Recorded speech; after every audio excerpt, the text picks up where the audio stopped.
This is Bloomberg Surveillance with Tom Keene and Paul Sweeney. Donald Trump needs a weak dollar. I don't hear too many bullish cases for China in 2025. With Lisa Mateo on markets. The economic calendar jam-packed today. And Michael Barr with news. Trump took steps on everything from TikTok to the southern border. The best in economics, finance, investment, and international relations. This is Bloomberg Surveillance on Bloomberg Radio.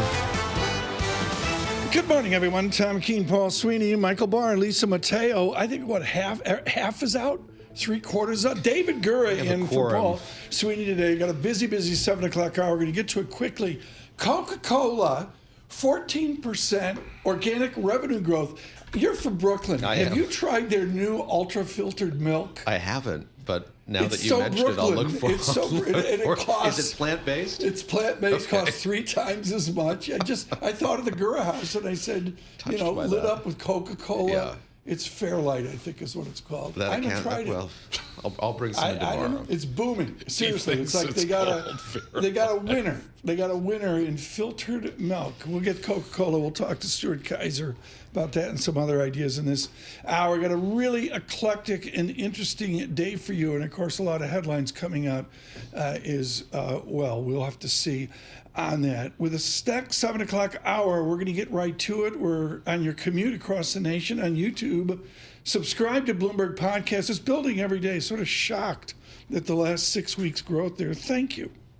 Thank you for your attention in your living room and also in your office to YouTube. The entire JPMorgan building, the new skyscraper, is going to be wired in YouTube for the morning Squawk Box. Monica DiCenso to be with us here in a moment. Right now, let's get right to it. Interactive Broker Studio, the Bloomberg Business Flash. In for Lisa Mateo, John Tucker. Let's start at Coke, where the future could be milk. Those shares, after reporting their earnings, up 2.5%. Some caution in markets overall as Mr. Trump ordered tariffs on steel and aluminum. In response, European Union this morning also promising countermeasures. Small businesses growing cautious about investment as the Fed slows the pace of rate cuts and the president begins moving forward with the tariffs. A NFIB Small Business Optimism Index declining in January. The uncertainty indicator there jumping 14 points, the most in monthly data going back to 1986. Right now, the Dow futures 93 points lower. S&P E-mini futures down 19. The Nasdaq futures 102 points lower. 2-year yield unchanged, 428. The 10-year yield 452. After some volatility overnight in Asian trading, COMEX gold right now $2,928.80 an ounce. And we check the markets for you all day long right here on Bloomberg Radio. I'm John Tucker. That's your Bloomberg Business Flash. Tom. John Tucker, thank you so much. We start the morning with a college dropout. Sam Altman at Stanford just said enough. Let's go do something. And of course, it's done all sorts of interesting things in computer programming. Tore apart a Macintosh when he was like 14 years old. Now at 39, he drives artificial intelligence at this huge summit in Paris. And with the uproar of Musk, Altman, Musk, David, what's your take on? I mean, there's not a lot of peace, love, and dope here, is there? No, these are two individuals who've known each other for a long time. Of course, Elon Musk had a role in the founding of OpenAI. Now the two of them are suing legit one another. Adversaries. Yes, I mean, legit there's adversaries no love lost. in the wider world and in the courtroom as well. Sort of like my relationship with Tom McKenzie at Fair Bloomberg. enough. We're barely on speaking terms here in Paris. Tom McKenzie with Mr. Altman. Look, OpenAI is not for sale. The OpenAI mission is not for sale. Elon tries all sorts of things for a long time. This is this week's episode. You take it seriously at all? What do you think he's trying to drive at with this? I think he's probably just trying to slow us down. He obviously is a competitor. He's working hard and has raised a lot of money for XAI, and they're trying to compete with us from a technological perspective, from getting the product into the market. And I wish he would just compete by building a better product, but I think there's been a lot of tactics, many lawsuits, all sorts of other crazy stuff. Now this. And we'll try to just put our head down and keep working. Does it make it more difficult to move from that non-profit model to that for-profit model for OpenAI? We're not moving to a for-profit model. We're not sure we're going to do it all, but no matter what, the nonprofit will continue to be extremely important. It will drive the mission. It will continue to exist. The board is looking at lots of options about how to best structure for this next phase, but the nonprofit is not changing into anything or going anywhere. I mean, whether they did or didn't, they built a good model. Many people will distill from many other models. Again, I feel so confident about our research roadmap and also our product roadmap that, DeepSeek will do whatever DeepSeek's going to do. Other people do whatever they're going to do. And we're just going to try to build the best technology we can and get it into people's hands. And I think that's mostly going pretty well. Do you think Musk's approach then is from a position of insecurity about XAI? Probably his whole life is from a position of insecurity. I feel for the guy. You feel for him? I do, actually. I don't think he's a happy person. I do feel for him.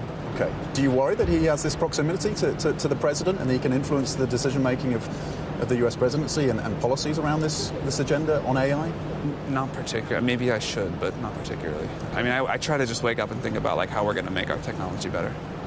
Sam Altman with Tom McKenzie in Paris. We go to London now. When they walked me in the room and they said, we got a fun thing for you to do.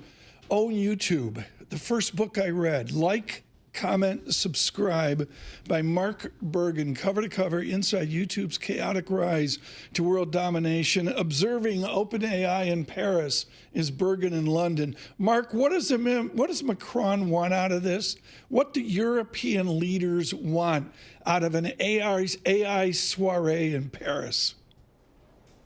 I think they want, in some ways, what they want people like Sam Altman there. He probably wanted Elon Musk there as well. They want big headline numbers, right? Macron kind of gave his version of the Project Stargate. He said 109 billion euros of investment. If you look at the finer points there's a lot of details yet to be filled in, and some of those are over a massive timeline. But I think they want to be seen as relevant, right? I mean, we had the end of that conversation between Tom and Sam Altman about DeepSeek. It's U.S., it's China.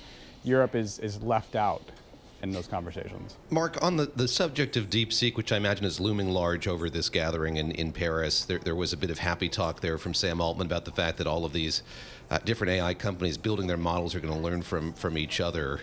But as you and our colleagues have reported here, there is some, shall I say, skepticism about the way in which this Chinese company has fashioned this model. What's the latest on that as we kind of learn more about it and how it was fashioned and indeed how much it costs to do? Yeah, I actually think they were more candid this week than I expected. We saw Demis Hassabis, who runs DeepMind and Google's AI efforts, basically telling us on TV yesterday, I think the cost that DeepMind, that 6 million figure that they use to train their models, he said it's exaggerated. He basically called BS on it. And we had Chris Lehane, who runs policy for OpenAI, saying that we've been talking with government officials about this possibility that they distilled or use unauthorized access to OpenAI data. Yeah. And so basically built this model right on the shoulders of OpenAI. Mark, unfair question, but let's finish with this. How does Microsoft arc over this tension of Musk and Altman? What does Microsoft want out of this? It's a good question. I mean, in some ways, Microsoft's kind of the winner as long as people keep buying their cloud services. And I think, it seems like what Musk has thrown a little bit is a wrench between the close relationship with Microsoft and OpenAI. I believe even since after his lawsuit, they've kind of backed away from that. There's some reporting that they're not as close as they were. But in the long run here, Microsoft wants more companies spending on chips, more companies spending on cloud compute, and I think they're fine to let this lawsuit. Have you sold the movie rights to your book yet? Comment, subscribe. Not yet. Do you have any ideas? Short digital film. Who's going to play Chad Hurley? That'd be a good role. I sat Mark Bergen with Chad Hurley in Davos when no one knew what YouTube was. And it's amazing the path. Well, you've inserted yourself in the YouTube story, Tom. Someone will play you in this film now. I'm learning about the Mark Bergen world. All right. Mark, thank you so much. Bye, the Mark. book is comment, subscribe. Really can't say enough about it. Inside YouTube's chaotic rise to subscribing to Bloomberg Podcast. That's what it says right there on the cover. Please subscribe to our YouTube experiment. We particularly say good evening on the Pacific Rim. This is a joy. Joining us now from JPMorgan is Monica DiCenso. Thrilled that she could be with us today. With Private Bank, but I've got to go to your Ute. You came out of Georgetown.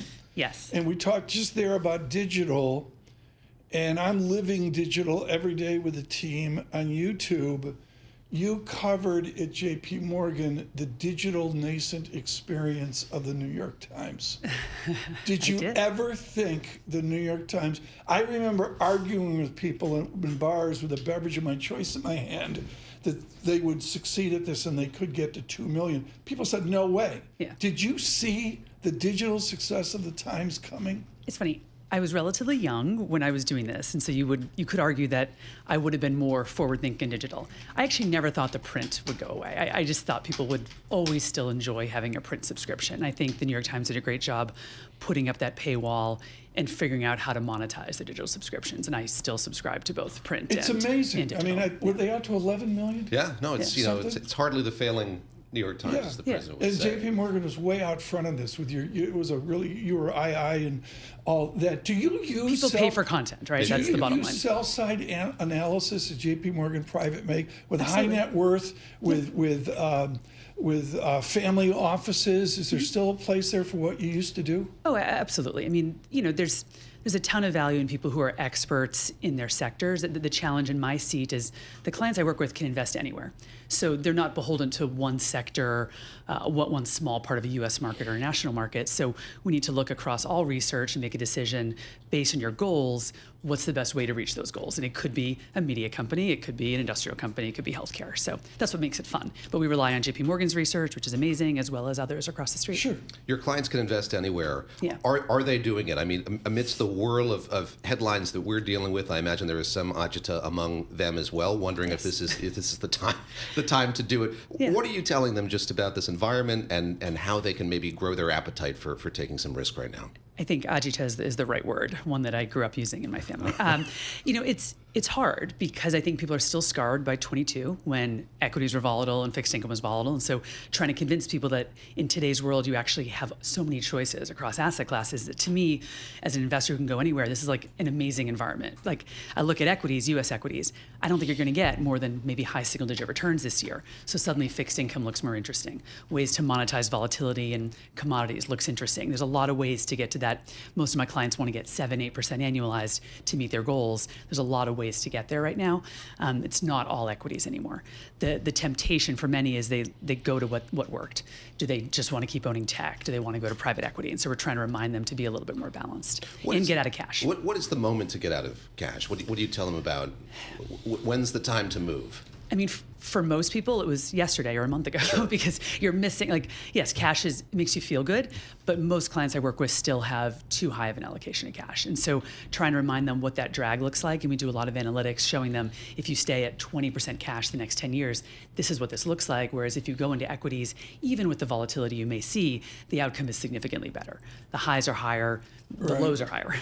Is it just simply the yield? They're looking at 4.8% or whatever the yield is right now and going, coming off a long period when rates were so low, suddenly they're like, 5%. Like if I can make 5% risk-free, that's great. The problem is you have inflation now. And so it's a little bit different than it was a few years ago. So that's the big challenge. And then of course, the headlines we're seeing every day that you guys are talking about, that stresses people out. And so you have to remind them it's all about having a plan, executing on that plan. Not that, last night's dinner was a complete disaster at home. Holy mackerel. 17-year-old stomping out of the room. Good morning, afterthought. How do you handle generational arguments in a family office? Please. John, are you taking notes over there? Yeah, I think, you guys should hire therapists to come in. We actually do have behavioral experts who work with We've been trying to get one here for some time now. As well as our Your clients. strategy team, that's what they do. People like Gabriela Santos, that's what she does. Hold hands. I joke half of my job is sort of as a therapist, the How other do half you as a do it? financial How analyst. do you tell you got 3 kids and a big pot of money? How do you say to the one at the F1 races in Monaco, shut up and listen to us? Well, first of all, I don't say that. Listen, the struggle is helping the next generation recognize why and how their parents view things, what the perspective is. But then again, it all comes back to goals, right? The parents' goals are different than the kids' goals. And so what we try to do is it's a crude term, but say bucketing. Say, okay, parents, you're trying to do this because you're going to use this money over the next 10 years. Your kids are going to use this money over the next 40 years. They can take more risk. They can be a little bit more intrepid than you might be comfortable being. And that's where, again, what's the right amount of cash for a 60-year-old versus a 20-year-old? It's very different. So we spend a lot of time. The right amount of cash for a 20-year-old is $800. And if they go, I got to go to Steamboat, you go, okay, $1,200. That's it. And it's, but you have to keep in mind too, these kids that age, they don't remember a bigger recession, right? Or a more volatile market. And so part of it too is educating them on like what happened in 2008 and like what that could mean for assets and how you think again about investing over the long term and sticking with it. This is where I want to go, because what do you say about normalcy? What is normal? I would argue the last 10 years was not normal, right? Yeah. We weren't in a normal rate environment. And I see it both with younger clients I work with, younger people on my team, like reminding them of what volatility is really like and what a recession feels like, because while we had a recession in COVID, you snap back so quickly. It wasn't really like a deep recession that we've all lived through. I have encyclopedic knowledge of every loss I've ever made, and I learned fairly early on. It's a multi-volume encyclopedia. It just feels like the World Book when you were kids, and the S volume is very thick. Yeah. How do you teach family offices and family members to win from a loss? How do you sit them down and say, we went into it, I'm picking on Intel, and it didn't work out. How do you teach the lessons of a loss? This is actually where I think the family office infrastructure can be helpful, because you want someone who's a little bit dispassionate, separate from the family. Because the family, they've made the money. They worked really hard for it, and so the losses, they feel it more, whereas their professional team can be a little bit less emotional about it. And so I work with both parts of the team to help the family get comfortable, but also help the family office create a plan and stick to that plan. How do you handle a loss? Risk management. So again, we're not going to get everything right. We're not going to get a lot of things right. But if you know when to pull the ripcord and step aside and then wait and go back in, that's the best way you handle losses, because we're all going to have them. It's just, you don't want to get married to positions. You want to get married to trades and just have some sort of institutionalized process. For me, it's most of my clients, hey, down 10%, we re-underwrite. Do we really like this? If we do, you got to buy more. If you're not willing to buy more down 10, then what are you doing in that trade? On the long list of things you have to pay attention to, risks that you're looking at, what's near the top? So today we'll have Jay Powell opining before the Congress, maybe trying not to opine on too much before the Congress. We had these tariffs announcements, retributive tariffs. What are you most worried about? What has the most kind of determinism for your outlook right now? I mean, if we're talking about equity outlook, clearly valuations are high. And so are investors going to be willing to pay north of 20 times for U.S. companies in a world where there's so much volatility in headlines and where we don't know where the Fed is going and when people are worried about inflationary risks? So for me, in U.S. equities, certainly the valuation risk. Actually, earnings look pretty good. We're in earnings season. The numbers are good.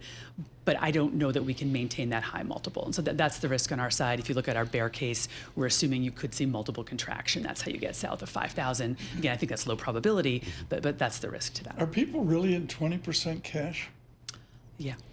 Now, again, it's for people, there's value in something that makes you feel good. Like that helps you sleep at night, okay. But again, I got to put the numbers behind it and show you what that drag does to your portfolio. It's not good. Do you have a gold vault under the new building? I mean, gold's popping 3,000 an ounce. Is there the DiCenso vault? Lord Norman Foster has built a gold vault. The gold vault. I don't personally have a gold vault. What do you do with gold right now? We've been talking about gold for a couple of years now. Gold was up 28% or so last year. Yeah. I think it's really, again, after a 28% run, hard to go long outright.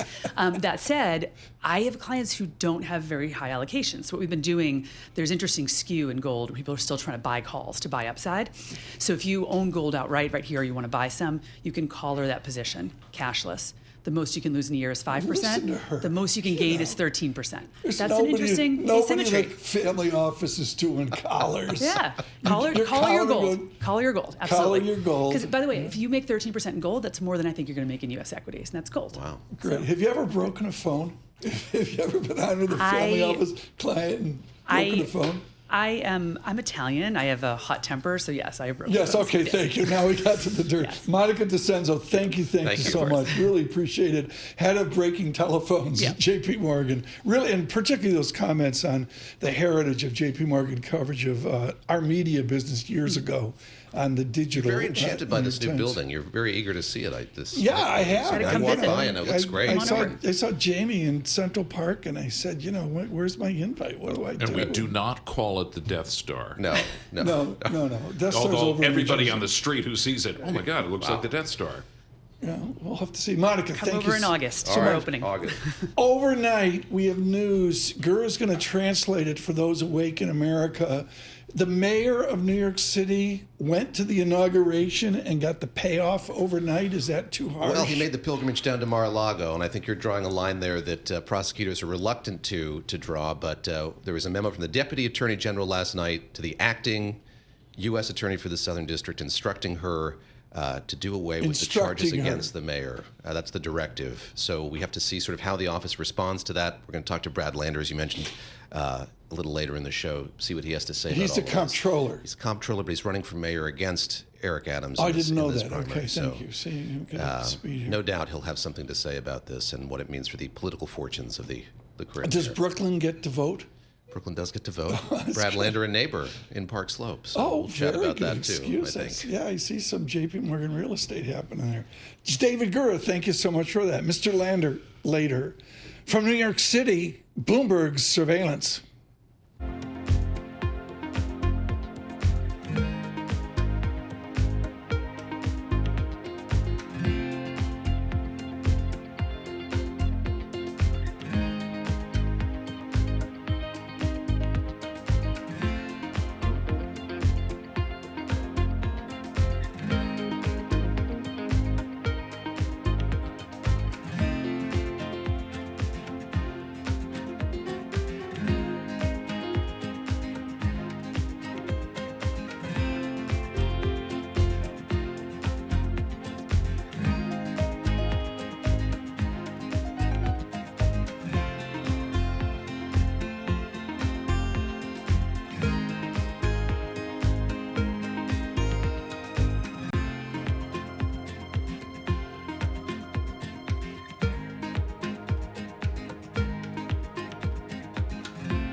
Markets, headlines, and breaking news 24 hours a day at Bloomberg.com, Bloomberg Television, and the Bloomberg Business app. This is a Bloomberg Business Flash. And I'm John Tucker in the Bloomberg Newsroom with this Bloomberg Business Flash. Futures overall right now, they are lower. As far as the earnings this morning, a beat from Coca-Cola, adjusted earnings per share for the quarter, 55 cents, above the average analyst estimate of 52. They did charge more for their stuff, and consumers were willing to pay up for it. In the pre-market shares of Coca-Cola, they right now are up 3.2%. Humana forecasts profit this year that's going to fall short of expectations. Company says it's going to invest heavily in improving its Medicare Advantage plans. That's its biggest business. Market focus is going to be on Fed Chair Powell's testimony to the Senate Banking Committee. Of course, looking for any clues on policy. The Fed last month signaled extended pause for rates. He could acknowledge the strength of the U.S. economy, but also the risk on inflation. Money markets holding bets for about 36 basis points of easing by year end. Meta was leading losses with the so-called Mag 7 group, putting the social media giant's record-setting 16-session winning streak at risk. Right now, S&P futures down 17, Dow futures down 87, NASDAQ futures 95. Oh yeah, visit to U.S. Google Maps shows what used to be the Gulf of Mexico. I looked this morning. You showed it to me. It's now listed the Gulf of America. Put it out on Twitter. Put it on LinkedIn. It was off my cell phone. Gulf Does that of make America. it official then? Is there like an official It's not on international... Apple Maps. I checked to see. Did you? And I hear that it's, it's based on where you are. Like if you looked in Canada, it wouldn't say. But your map. The Gulf of Fundy? But your map is a National Geographic map you had up in your bedroom when you were a kid, of course, right? Yeah, with push pins indicating Push where I've pins. been. What else did you have pinned up? John Tucker, thank you for that. Moving on, we say good morning to all of you on your commute across America. On Apple CarPlay, on Android Auto. Good morning on Sirius. Thrilled you're with us. 99.1 FM in Washington. 92.9 FM from Mount Katahdin to Freeport, Maine, on down to Block Island as well. And I'm Bloomberg 1130 in New York. David Gura in for Paul Sweeney. I'm Tom Keene. Economics here, it's not a light week. CPI tomorrow, and the working number there is 2.9%. Core a little higher. We'll see. Then business inflation, PPI on Thursday, along with initial claims, still quiescent, as Paul would say. And then Friday, it's like the home run derby. Friday is February 14th. Valentine's Day, Did Tom. you I hope notice that you've noted that. It was noted already. Noted I for think, you, yes. It's Get like on Resi. so far done, and Valentine's Day's there it is. February 14th. What a week. Retail sales.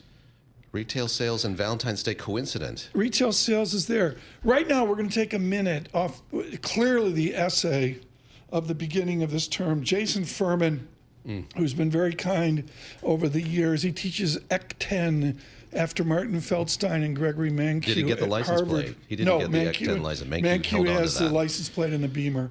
But Jason Furman just sitting down with his work with Democrats typically, but holistic policy, and writing, I'll say, 8,000, 10,000 words in foreign affairs. It's all the buzz. David Gura, what did you think of Professor Furman's treatment of the Biden era? A fascinating, multifaceted essay in Foreign Affairs in which he talks about the manufacturing renaissance that the Biden administration hoped they'd put in place as part of this post-neoliberalism venture that they were embarking on. It never came to pass, and I think it's, as you say, a meaty essay in which he really backs up the fact that this was the promise of the Biden administration's economic plan. It didn't resonate with people and didn't come to pass, I think, as we were talking about during the break. When you look at sort of the number of manufacturing jobs and what was supposed to happen, didn't happen, and people recognized that at the time, and certainly was something that dogged him during the campaign as well. I have a chart, and I will grab it. I have to screen grab it on a commercial break here and bring it out, and it's log manufacturing. And the major message from Professor Furman is manufacturing as a percent of employment is not cratering like it did in the 90s through to Obama, call it the financial crisis, but it's begun a trend again, souther. While we're talking about Boston, did you give your Beanpot update? You were having a long BU, winning that. Bright red. Harvard, I think, came in third, right? They won the consolation game, I see. Graduate. He was there. He was there. Okay. BU. Congratulations over BC. Real hockey. Beanpot hockey. Yeah. Probably they could beat the Bruins this year for the way it's going. Joining us right now on short notice and too short a visit today, Stuart Kaiser with us with Citigroup. Stuart, I saw that your name was there yesterday. I've been dying to talk to you. It seems quiet with huge noise. Is it an opportunity now to take positions to acquire shares? Hey, Tom, good morning. We've been a little bit cautious about putting on too much additional risk right now, just giving all the moving parts. And I think you have it spot on. It's an event risk market right now. You have a Tuesday and a Thursday might be quiet, and Wednesday, Friday, you might give up all the gains you earn. So, we do think you still want to be in large cap growth stocks. Right. But we've been a little bit cautious about adding a lot of risk here, just given all the moving parts from DeepSeek, from positioning, and that as well as news out of DC. You're right about the tariff headline merry-go-round, and we take another spin on it in the last 24 hours. How much does that actually affect your positioning? How much are you sort of seeing through that noise, as I know the Fed and others are trying to do? You're trying to see through it, but for our investors who are managing money, it creates volatility in their portfolio, and it makes positions very hard to hold. I think it means you have to hold smaller positions, and to Tom's point, I think it's very hard to just have conviction on the direction of this stuff. So I do think it's negatively impact. I don't want to say investor sentiment necessarily, but certainly the conviction that investors have to be owning equities right now is lower than it otherwise would be, because you feel like you're out of the woods and then you end up back in the woods again. So it's been tricky, very tricky. Should we be surprised? Are you surprised by the fact that we haven't seen a whole lot of volatility? Tom using the word quiescent a few minutes ago. I got it sold from Sweeney. Yeah. Sweeney. He got it from Lisa. Cribbing that one from one another. Are you surprised we're not seeing more of it? How do you look at volatility in this environment? Not completely surprised, just on the logic that if you look back to 2017, which was the first year of the first Trump administration, you had the lowest S&P realized volatility since the mid-60s. So, a Trump administration doesn't necessarily mean baseline volatility is higher. What it means, I think, is you have a lot of event risk and headline risk. in our view, what would get baseline volatility higher would be the economy. So if the economy started to slow, I think you'd get every day being a little more volatile. But into your sell-side research at Citigroup, did they suggest combined or aggregate free cash flow is going to stall or even retrace? They still see growth, right? 100%. I mean, S&P forecasts to grow earnings mid-teens. I mean, if you just looked at the fundamentals, GDP growth, unemployment rate, Then inflation. why don't we and ignore the noise? Well, because the noise could be very loud, and I think some of this noise could have a negative impact on economic growth. And I think that is the real concern, is that you get reciprocal tariffs in a way that create an uptrend in inflation that force the Fed to either stop cutting or worst case. So from away from your Robinhood account where you're day trading on your couch with a Citigroup laptop, good morning, Ms. Fraser, Kaiser, K-A-I-S-E-R, away from your trading, do you extend your buy-hold time frame, or do you bring it in ridiculously short? I think you do two things. I think you would extend the time frame for holding, and I think you just need to set your levels and respect them. If you have a period of calm where the market feels like it's running away, don't chase it. It'll probably come back to you. David, this is really important. If you have core beliefs in their 3-year, all of a sudden they become 5-year because you know you're going to screw up along the way, right? Did I say that okay? Yeah, I think that's right, Tom. I mean, you're just in a situation where you have to sort of take a deep breath, set your levels to buy, and be willing to tolerate a little bit of the noise and fight the FOMO. You know, if the market rallies away from you, don't chase it too much. You'll get another bite at the apple, I think, given this administration and the headlines we're going to get. How much FOMO is there right now? We were talking in the last segment just about people who fear of missing out, Tom. Do you have clients who are apprehensive amid the noise, who are worried about getting in right now because of it? Look, I think like in January, I think the week after the inauguration, when people had de-risked and were all girded up for this horrible news, and the news didn't come, and all of a sudden we were back at all-time highs, I do think there was a little bit of a FOMO moment there that, oh, geez, maybe we underestimated this Trump impulse and we kind of missed it. And then the week after that, you got DeepSeek and a bunch of tariff announcements, and people said, you know what, it was good for me to be cautious. So I think you had a brief moment of FOMO, but it faded under the weight of tariff headlines, I think. Did DeepSeek change anything about the kind of fundamental when they started throwing stuff at you on the desk, did you duck? I was under my desk already, so it was okay. Yeah, take cover. On the DeepSeek side, my takeaway, it's a little bit more of a positive spin, would be that this reaffirms that this is a core key investable theme you have to have in your equity portfolio. What DeepSeek did is I think it changed the way people are investing in it. It sort of got them out of semis, more into the software space, things like that. Yeah, so I don't think it changed. Said. I don't think it changed that this is it as a theme, but people have rearranged the deck chairs. That's the smartest thing I've heard on DeepSeek in a week and a half. They rotated It's only been a week and a half. Hardware, whatever it's been. I think it has only been. I'm just saying, no, you're right. It's hard to believe. John Tucker, jump in here.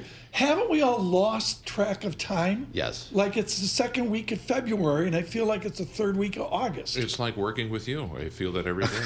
Take track of time. Thank you for that. Stuart Kaiser, thank you so much with Citigroup there on being supple and nimble within this market. Futures at -19, the NASDAQ down 0.5%. The VIX, again, doesn't move all that much, 1603. A lot of things range-bound this morning. We're home on the range, Bloomberg surveillance.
Markets, headlines, and breaking news 24 hours a day at Bloomberg.com, Bloomberg Television, and the Bloomberg Business app. This is a Bloomberg Business Flash.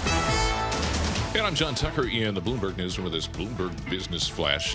Some degree of tariff caution reflected in the markets. Dow futures 96 points lower. The S&P E-minis down to 18. The NASDAQ futures right now 100 points lower. OpenAI CEO Sam Altman brushing off that bid by Elon Musk and other investors to buy ChatGPT's creator. The unsolicited bid of $97.4 billion submitted to the board of OpenAI.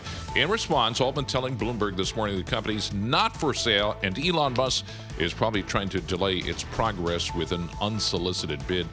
Altman also says Elon's whole life is probably from a position of insecurity.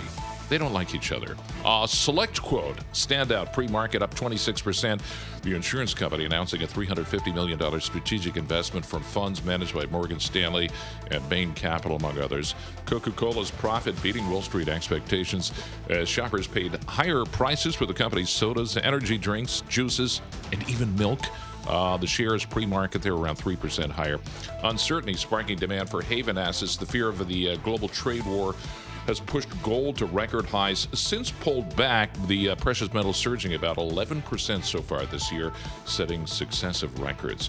Earnings scorecard, 317 companies in the S&P 500 have reported so far this quarter. 76% delivering positive earnings surprises. And we check the markets for you. Yes, you had a comment? Do you really buy Coca-Cola milk? I've never bought it. It's for people like Chanel Bassett. Oh. They buy filtered. It's like $10 eggs. You know. It is the future, possibly. It's popping for actually. Is that right? Oh yeah. Within the blue chip, it's not within their mix. It's not a big deal. But they've never had a winner like this. Okay. It's like actually really popping.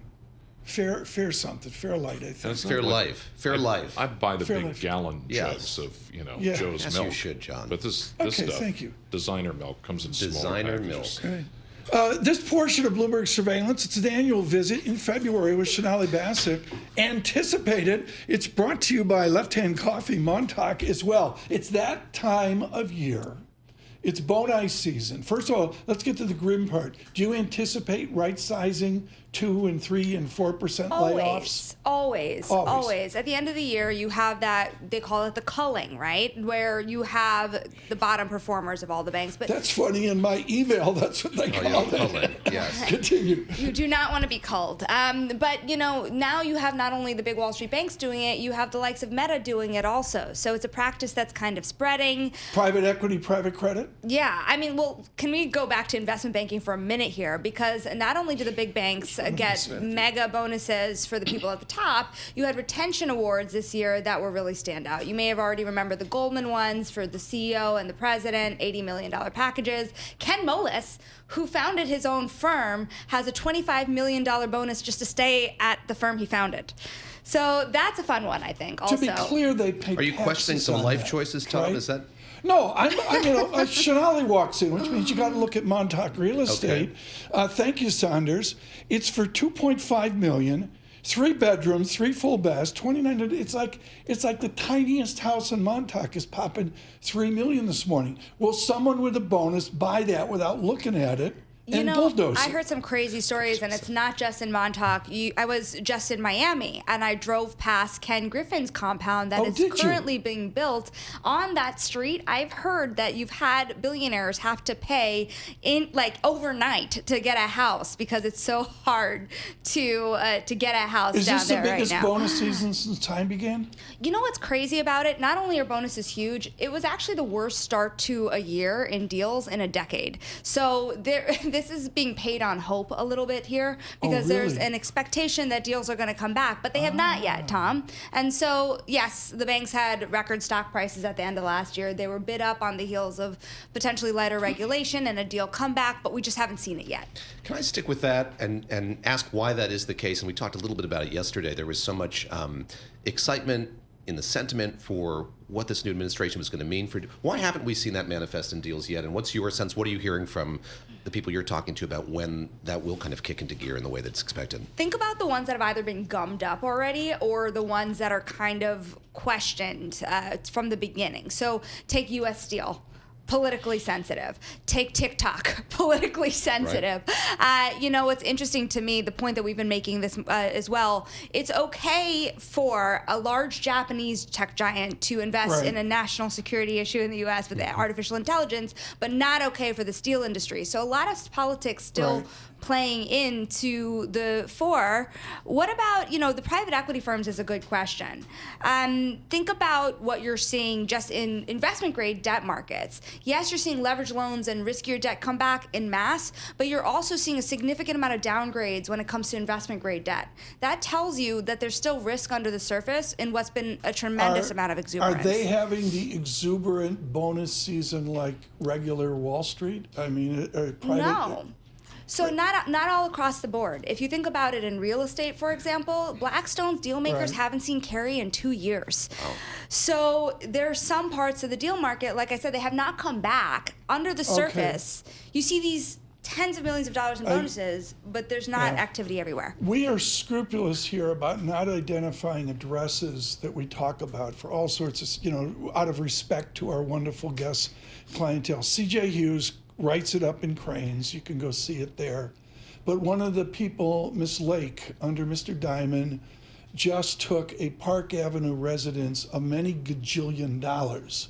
From where you sit, you're the best person I know at Bloomberg on this. Is it a Gilded Age? Are you at Cafe Boulud on 63rd Street like 3 days a week? Only if you're not taking up the table, Tom. The age? The other day we went through this game of playing, which is the new New York City kind of scene, right? Because there's so many social clubs, right? There's the Ned, and then the Aman, and then Cipriani downtown. Soho is probably so yesterday. I think that's what I'm saying. I agree. Yeah. Right? I mean, there's kind of these proliferation of social clubs, very private. There's one on the top of the GM building. Have you been to that one? No. Coco's? Well, I'll have to Chanel, go. we have no life.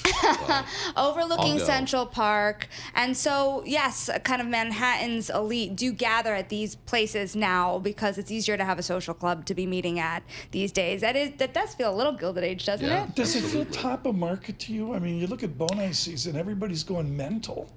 I mean, is it like, you said the front driving in this morning, I was looking at my X feed. We talk about this a lot. We're very confused at what social media to use these days. But looking at my X feeds, Anthropic just launched a thing where you could track what jobs are going to be lost through AI.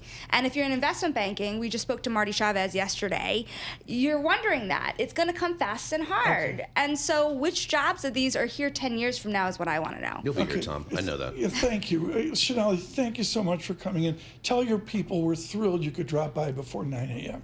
Because Chanel Bassett. You got to plug her show. You got to plug her show. Open interest. I've never been on. I'm working here. They don't, sour grapes. Katie Greifeld can't stand me. What can I say? Chanel Bassett, they're on bonus season as well. Too quickly with our news, too short in New York City. Michael Barr. Thank you very much, Tom, David, and John. Hamas says it will delay the further release of hostages in the Gaza Strip after accusing Israel of violating a fragile ceasefire that now faces its most serious crisis since it began 3 weeks ago. 3 more Israeli hostages had been scheduled for release on Saturday in exchange for hundreds of Palestinian prisoners. Meanwhile, President Trump is lashing out at Hamas hostage postponement. Saturday at 12 o'clock, I think it's an appropriate time. I would say cancel it and all bets are off and let hell break out. President Trump has ordered a 25% tariff on steel and aluminum imports. About 57 million people are under alert for back-to-back winter storms from the Rockies to the East Coast. New York City is expecting a couple of inches of snow. South Jersey is under a severe weather warning.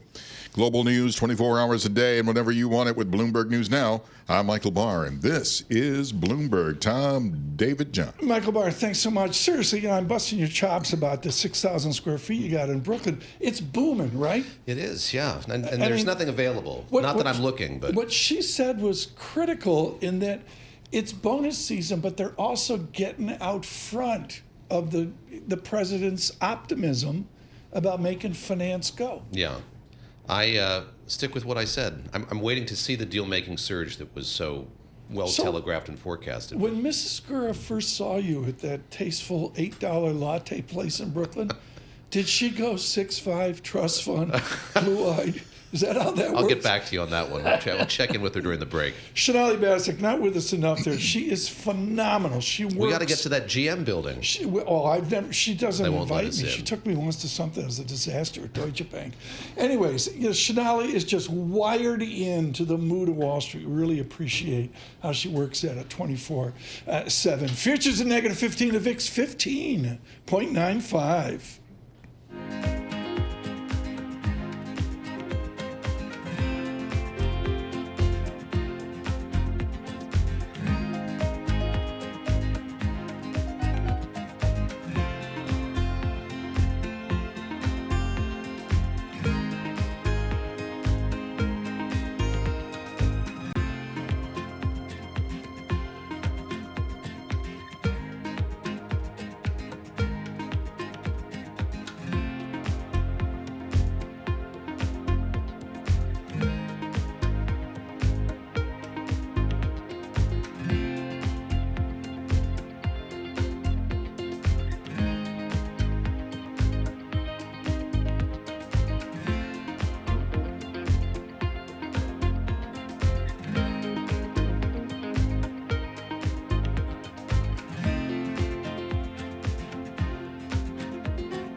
You're listening to Bloomberg Surveillance with Tom Keene and Paul Sweeney on Bloomberg Radio.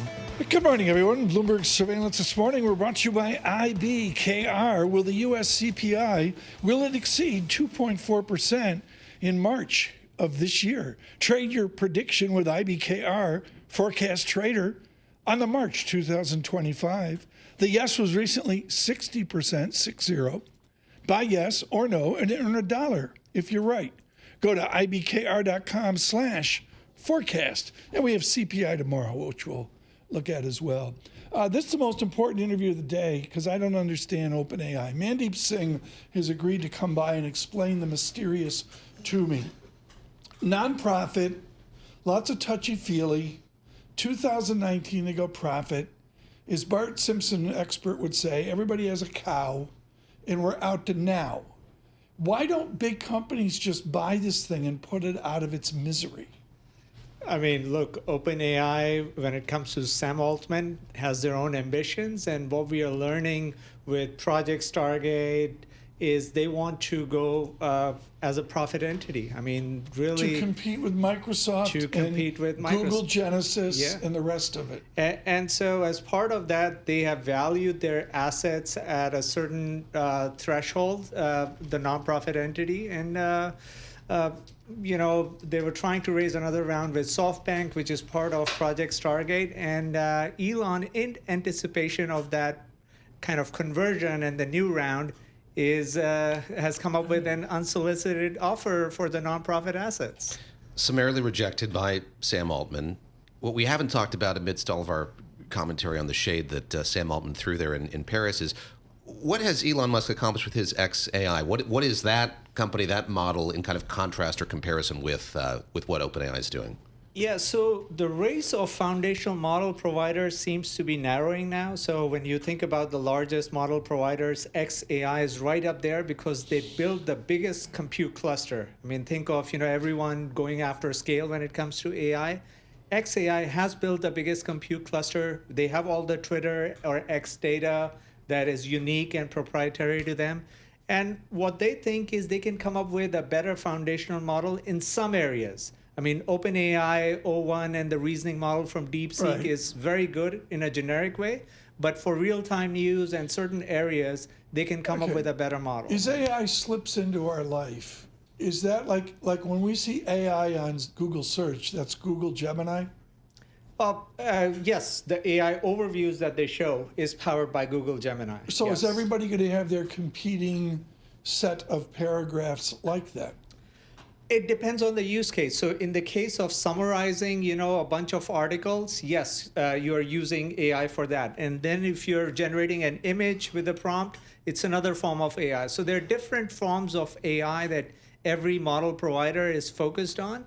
But clearly, some are focused on coding. So if you want a coding assistant, then that's another type of AI. So I would say the race is narrowing, as I said, because it requires more and more capital upfront to train these foundation models. Is there any models. profit down the road?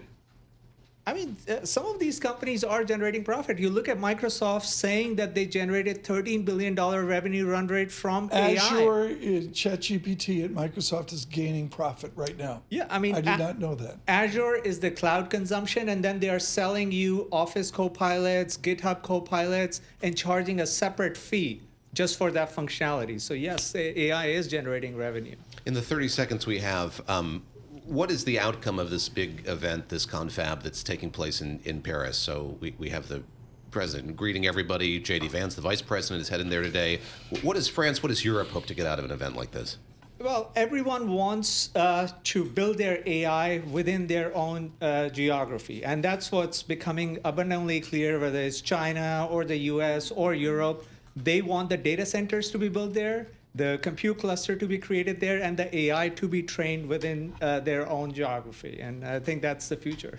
The Tom Keene AI model could be in Paris. You could broadcast your AI model, could broadcast a show from there. Yeah, I still don't get it. I mean, I listen to Mandeep, I take notes. I don't listen to Anurag, I mean, full disclosure, but, I mean, I don't get it. You know what I did last night? No. I went back and watched the 2008 Super Bowl halftime show. Yeah? Mr. Petty and company did not mail it in.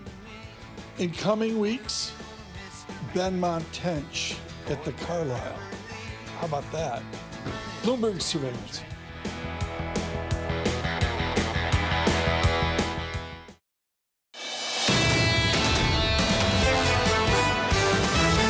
This is Bloomberg Surveillance with Tom Keene and Paul Sweeney. What's the immediate take of a tariff war? For the longest time, technology has been the driver of this market. With Lisa Mateo on markets. AI affecting demand for cloud computing. And Michael Barr with news. Trump declared a national emergency at the U.S. border with Mexico. The best in economics, finance, investment, and international relations. This is Bloomberg Surveillance on Bloomberg Radio. Good morning, everyone. Tom Keene, David Gura in for Paul Sweeney, Michael Barr, Lisa Mateo. She was so exhausted from Pantera in Berlin, she took a day off. So it was. They keep Jen beating Tucker this horse today as well. It's not a horse. She said they were really they didn't mail it in.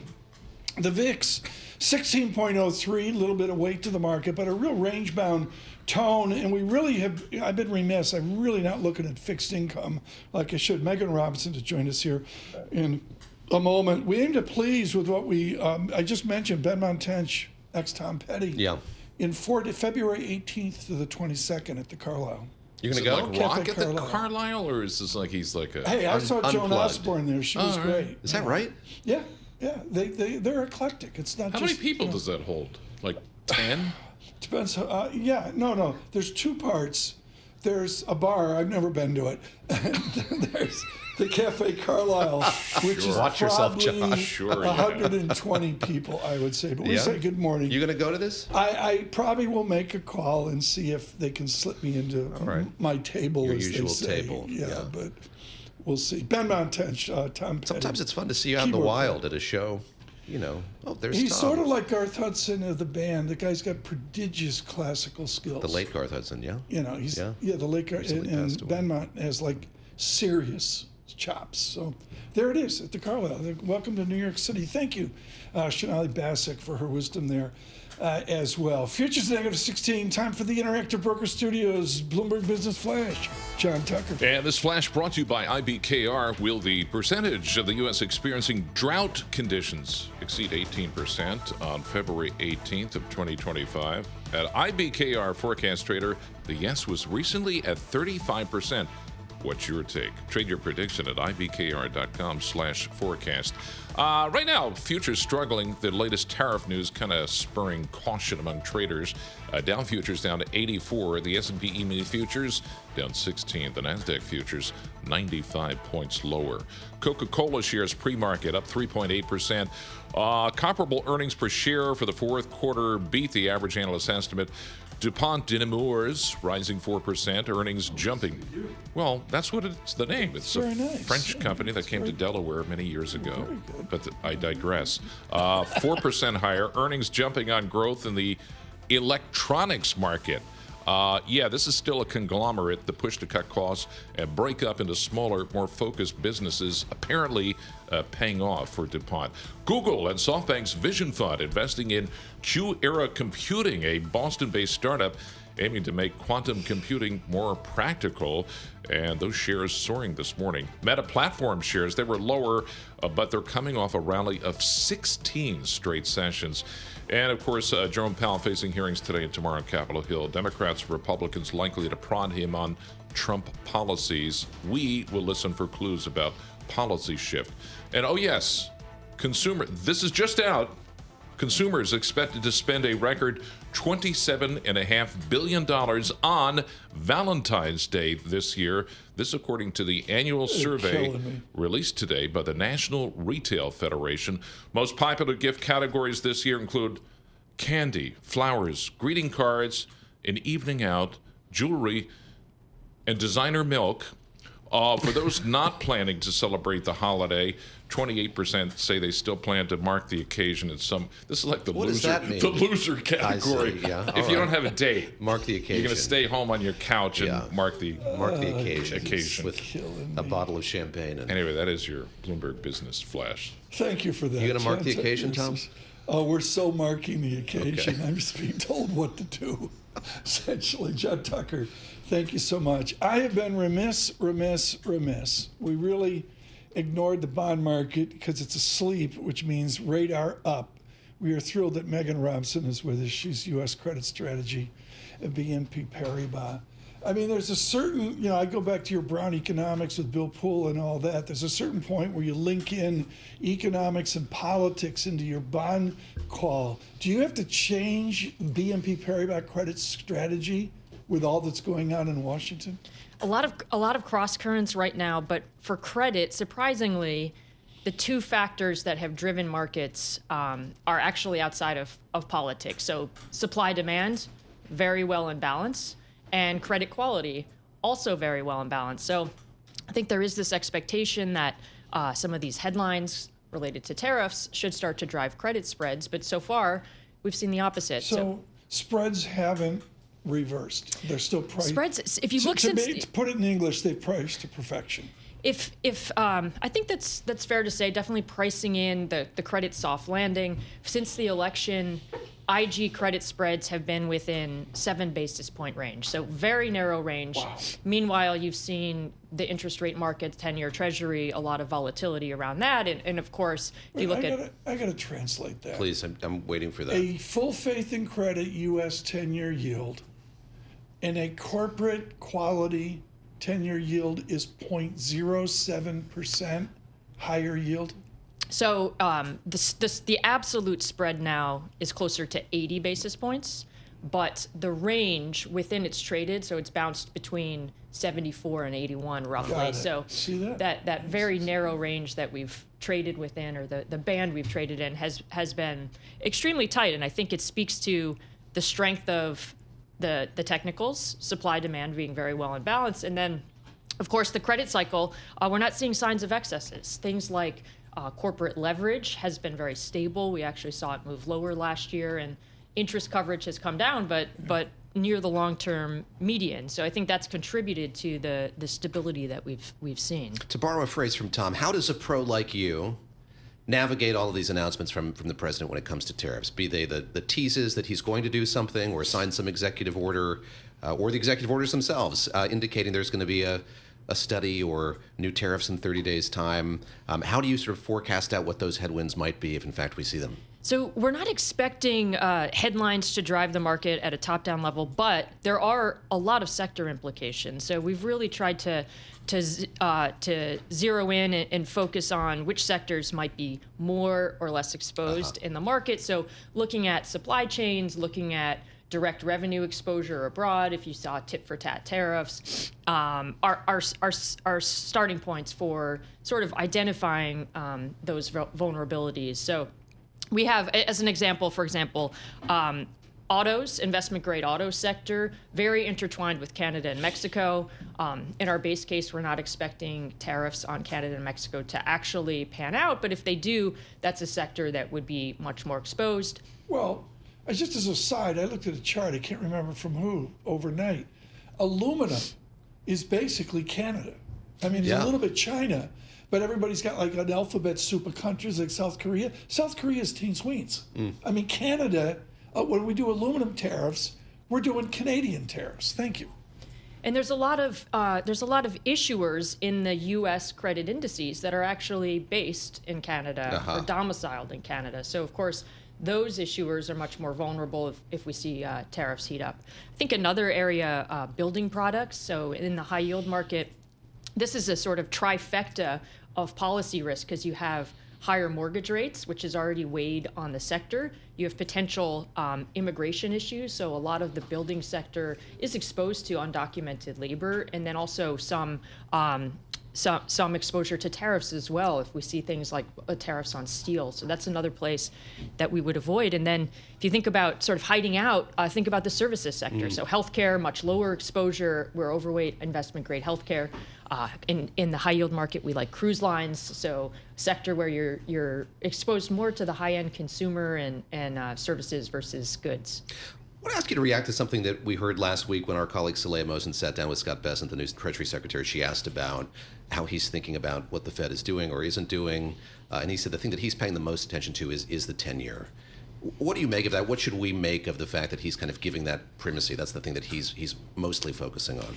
So I think that the administration's not going to be able to adjust the Fed funds rate, likely. Although it might want to. It might want to. Yeah. And so they do, in some way, have control over the 10-year, if you think about the term premium, if you think about fiscal deficits. And so if they are able to sort of reduce the fiscal deficit, that could bring down the 10-year a bit. And if you think about the constituency, they care about their mortgage rate. If you can bring down the 10-year, that is a gift to the constituency and would probably be a very popular item. So based on this conversation, you're taking off the summer? We'll see. It's range bound. I mean, it's cool. There's a real stability to it. Seriously. Carry weight. Yeah, no, there's a definite carry element. We like the triple BIG where you can get a lot of carry, and then the leveraged loan market. If the Fed does stay on hold, it's an attractive carry profile. Meghan, thank you. Meghan Robson with us, BNP Paribas today, head of U.S. Credit strategy. And looking over at the yield, the Sweeney yield, 4.29%.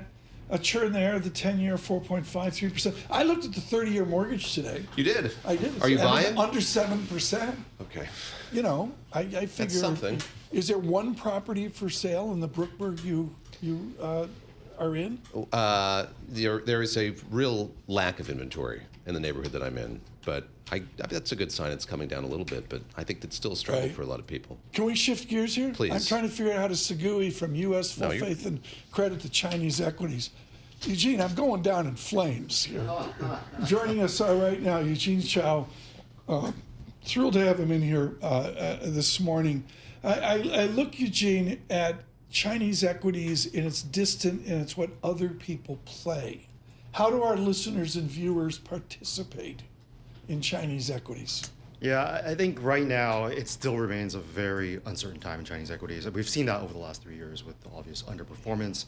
The issue, of course, unsurprisingly, is tariffs. I don't think anyone, at least amongst the investors I've been speaking to, has a real grasp on what that direction is. The near term has been, it looks better than the worst, right? That's sort of the near term expectation around tariffs. But look, we all know we're not out of the woods yet. I think there's plenty to come. We saw over the last couple of days with the steel and aluminum. It's very difficult from that top-down perspective on China. But in the very near term, I do think there is some interest. Should mention with Macquarie of Australia, so there's a huge Pacific Rim linkage into what Eugene's doing. Eugene, I picked up the Journal this morning on A1 article about China and how it's been approaching its economy in recent months. China is racing to make itself less reliant on the outside world's products and technology. How effective has it been at kind of fortifying itself with the expectation or the anticipation that there's going to be this kind of protectionism from the new Trump administration?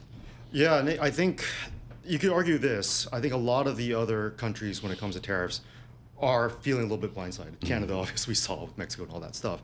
China's sort of the opposite. Meaning after Trump 1.0, 2018, that trade war, you've seen that diversification already over the last 6 years away from the U.S. And you've seen that in export numbers. I know there's a degree of reshoring. Trust me, I think everyone's aware of that. But overall, there has been a lower dependence on the U.S. And I think that has been a concerted effort from the policymakers to do that. What do you watch for indications of what China's response might be? So, of course, there are statements from the Commerce Ministry, et cetera, but we know that there's been a phone call between President Trump and President Xi, and I gather there might have been another one that we just don't have the readout from yet. But in terms of sort of the integrity of the conduit for communication, how much the two countries are talking to one another, what are you watching for? What's going to give you an indication of sort of where all of this is headed? Yeah, I think the response from China is very important, meaning whatever the next move is from the U.S., how they respond to that. Are they as hawkish as they need to be, or are they really more on the more moderate side, is what I'm looking out for. And we can see that from that first volley of tariffs, right, the 10% after with the Mexico-Canada. They came back with kind of, I wouldn't even call it really tit for tat, because a lot of those products they don't really get from the U.S. anyways. I mean, they talked about LNG and coal, but the reality is it's a very minor portion of actual energy imports in China. Like we were estimated less than 6%. So it's not a really big impact. And I think intentionally they weren't targeting areas that were necessarily going to be escalating the conflict. Eugene, if someone wants to buy into China equities, what's the most efficacious way to do it? So given what we just spoke about, I actually think we should be looking more at the domestic demand-driven stories right now. China, especially a lot of these consumer names. Was that retail online? I wouldn't. E-commerce is a little bit unique these days because there's a lot of these like de minimis risks hanging around. Is it like a Walmart or a General Mills or a Colgate-Palmolive? Exactly. I think some of those names, for instance, recently the Chinese government has been launching these replacement subsidies. So for items like home appliances, household goods, electronics, those are actually getting a boost. Autos as well. We've seen that over the last couple months, and you can see those numbers actually coming through into the earnings of these companies. I think Q4 will be quite strong for some of those appliance makers, and those subsidies have continued into 2025, which is why we think if you want to be positioned, you should try to, just given the uncertainties, ignore as much of the tariff risk as you can, focus on domestic recovery stories, and you'll find that the valuations in the space in discretionary and staples are still quite reasonable. We're looking at under 10 times PE for some very high quality companies. We've spent a good chunk of time this morning talking about Sam Altman and OpenAI and the conversation that's taking place at this confab in Paris focused on artificial intelligence. Talked a bit about DeepSeek as well. From your vantage, what is the takeaway we should have from what transpired just 2 weeks ago, the way that shocked the market here in the U.S.? What does it say about Chinese tech and those companies' capacity to compete with or indeed rival what US AI companies are doing? I think it should not be underestimated is the short answer. And we've seen that in the market response. There's a couple things going on. I think, in my view, there's two things. One is this concept of US exceptionalism that's really pervaded the markets over, I would say, the last 3 years. Mm-hmm. We've done some work looking at when ChatGPT came out and how that impacted the valuations of the large cap tech stocks in China versus the US. And we've seen that valuation gap expand about 50% over that period. So this means that people really do think U.S. tech stocks are eating up the world, regardless. That's what we're looking at right now. I look at Shanghai Composite. We got to run, unfortunately. Gene, don't be a stranger. You're in San Francisco, right? I'm in Hong Kong. You're based in Hong Kong? Yeah. So we can grab it in the evening. There you go. It's perfect. Yeah.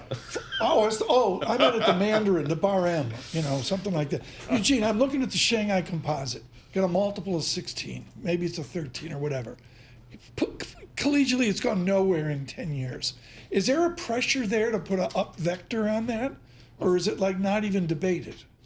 There is huge pressure. If you're talking about internally within China, there's huge pressure. Yes. I think one of the things that investors are probably underestimating right now about the markets is what the government wants to do with capital markets. They are trying to institutionalize better the capital markets. We've seen the story in India, these mutual fund flows helping support the markets. We don't see that in China. I think the government is aware of that disparity. This is why very recently they've actually changed the rules for insurers to be able to invest more directly into the A-share market. And I think, look, this process takes time, but the concept is there. They want to get more institutional money into the market, stabilize the flows, don't make it be some sort of. But I don't see hyperactive- results. I mean, I got to go here, unfortunately. But can you come back? I would love to. I mean, you're with David Ingles, what, 3 times a week? No. How come David Ingles gets them and we don't ever get? You got to go to Hong Kong. Yeah, come over to Mandarin. Well, we used to go, You don't have to ask twice. Eugene Shaw, thank you so much. Head of Great, Chinese good Equity, Macquarie, Hong Kong. Lovely to have you visit here in New York. Futures at -19. Quickly, the news in New York City. Michael Barr. Thank you very much, Tom. David, John. President Trump signed an executive order imposing a 25% tariff worldwide on steel and aluminum imports into the U.S. Trump says that includes those from Canada and Mexico. Protecting our steel and aluminum industries is a must, and today I'm simplifying our tariffs on steel and aluminum so that everyone can understand exactly what it means. It's 25% without exceptions or exemptions, and that's all countries, no matter where it comes from. Meanwhile, European Union Chief Ursula von der Leyen vowed that U.S. tariffs on steel and aluminum will not go unanswered and will trigger tough countermeasures from the 27-nation bloc. Here comes another batch of winter weather for the East Coast. How much snow will the tri-state area get? Bloomberg meteorologist Rob Carolyn has the latest. Michael, a double-barreled low-pressure system is going to bring some rain and snow to portions of the mid-Atlantic and the Northeast over the next several days. The first batch is snow today. That's why winter storm warnings are in effect for much of the mid-Atlantic and some winter weather advisories as far north as central New Jersey. The district in Baltimore could see as much as 3 to 6 inches of snow today and into tonight, while New York City and Philadelphia will pick up a couple of inches later tonight and into early tomorrow morning. The second storm brings a mixed bag of precipitation to portions of the Northeast Wednesday night and on into Thursday. I'm Rob Carolyn, Bloomberg Radio. Thank you, Rob. More with Rob in a minute. Chronic health conditions are taking a toll on the U.S. workforce, one that's partly hidden because many employees are reluctant to tell employers about their situation. That's according to a new study that is out of Harvard. Global news 24 hours a day and whenever you want it with Bloomberg News Now. I'm Michael Barr. This is Bloomberg. Tom, David, John. Thanks so much. Greatly appreciate it. David Gura and Tom Keene. Our executive proclamations, they seem very public, and now I saw Axios says this morning it's sort of a record level. Do we just expect this to go on, David, for days and days? It's a couple and of days? days, it seems like. We had the one on on straws yesterday. Straws. That now procurement of paper straws will no longer be allowed or designated by the White House. Back to plastic straws. But that begs the question, sort of, what difference does it make? Sure, government He had buildings don't strong get it, but Democratic Party support on the straws issue.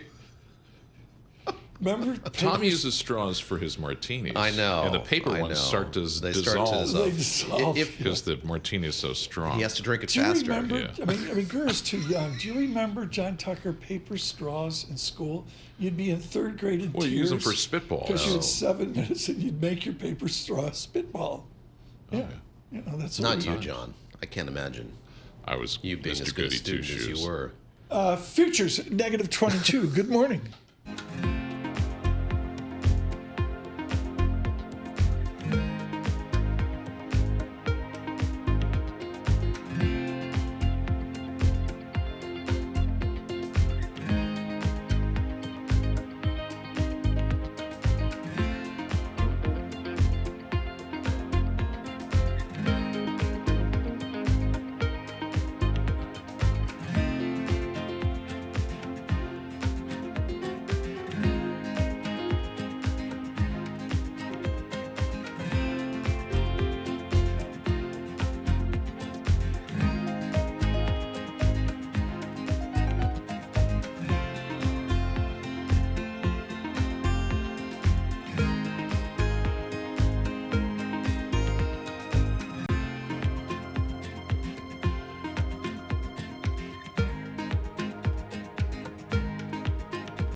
Markets, headlines, and breaking news 24 hours a day at Bloomberg.com, Bloomberg Television, and the Bloomberg Business app. This is a Bloomberg Business Flash.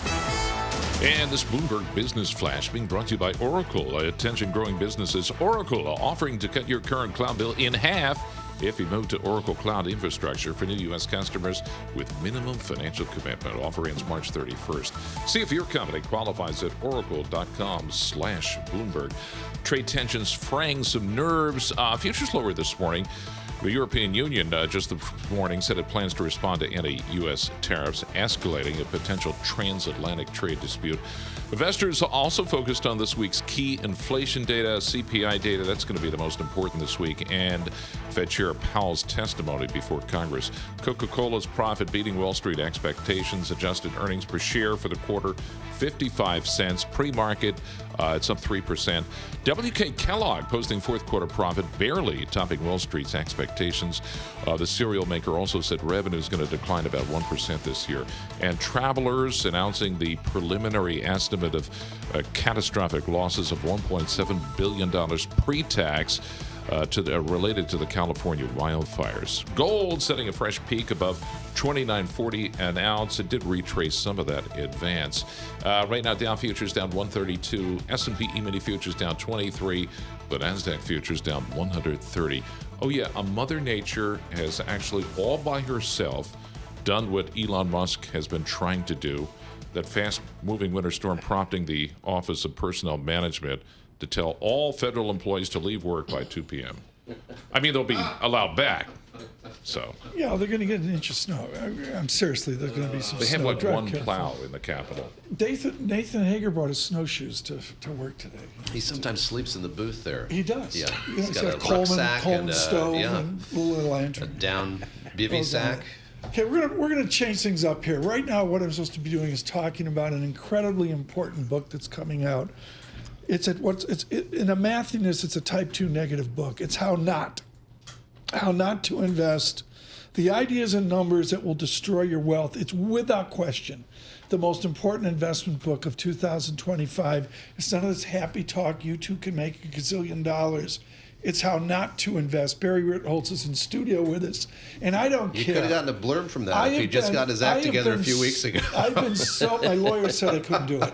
I've been so advantaged to sit there in the NHL with my nose against the plexiglass. Mm-hmm. I've been so advantaged to sit in baseball parks with the mesh or, the screen in front of me. Behind home plate. NBA's different. The other night, you and Chris Rock, the Knicks, the Lakers, Rockstar seats. Does Mrs. Ritholtz know what you paid for those? She specifically said, I don't want to know. Don't tell me what these tickets cost. We were on the floor, was not quite sitting with Chris Rock, but straight across the floor, we could see him. Wow. And we're on the side of the court that in the second half, when we're on the Lakers basket side, I'm as close to LeBron as I am to you right now. So no matter what there's no other sport, even golf. Right. I don't think you're that's right there. And you realize, first of all, you just have no idea how strong and fast these guys are. When he drops a shoulder and puts it into another gear, he probably runs like a 40 and 3.9, and he's 250. No one's taking a charge for him because you're going to wake up next Thursday. Right. It's just fascinating to watch. But, we're broadcasting this 2 days after the Super Bowl. I enjoy the game for the pure love of the game, but Americans have become degenerate gamblers about all sorts of sports. Well, that's what we had Brian Egger in yesterday. It was phenomenal. This is, folks, a major theme. Ritholtz on this gambling. Come on, what it's doing to our kids. So there's So the most fascinating thing for me is the parallels between investors and gamblers, whether they're degenerate or not, and just this relentless sense of over-optimism and unfounded self-confidence and just a frightening lack of awareness of how the odds are stacked in the house's favor. There was a recent study. It found that even though the P&L of gamblers has been negative for the past, pick a time frame, they still think that they're going to break even or do better. On average, the house has about a 7.5% advantage in sports gambling. Is that bigger than blackjack? Blackjack are the best odds in the house in a casino, right? You have the best shot. A skillful blackjack player has like the slightest detriment. It's almost break even. But most people aren't perfect players. Sports, on the other hand, the line is very sophisticated, meaning what the the odds are, and even that is frequently wrong. Look at what happened in the Super Bowl. Nowhere near what was forecast. Go back to something you said, which is what is the interplay between these two groups? If you draw a Venn diagram, are you finding people who are these kinds of gamblers, inveterate, degenerate, however you want to characterize it, are getting into investing, or vice versa? How is the interplay affecting the other? Well, during the pandemic, we saw the youth of America discover speculative, right, Robinhood and gamification investing.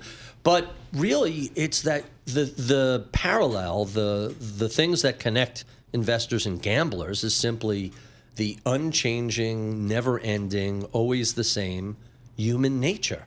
And so, of course we're self-confident. Of course we think, why would you get out of bed if you didn't think, I'm going to accomplish all these things today?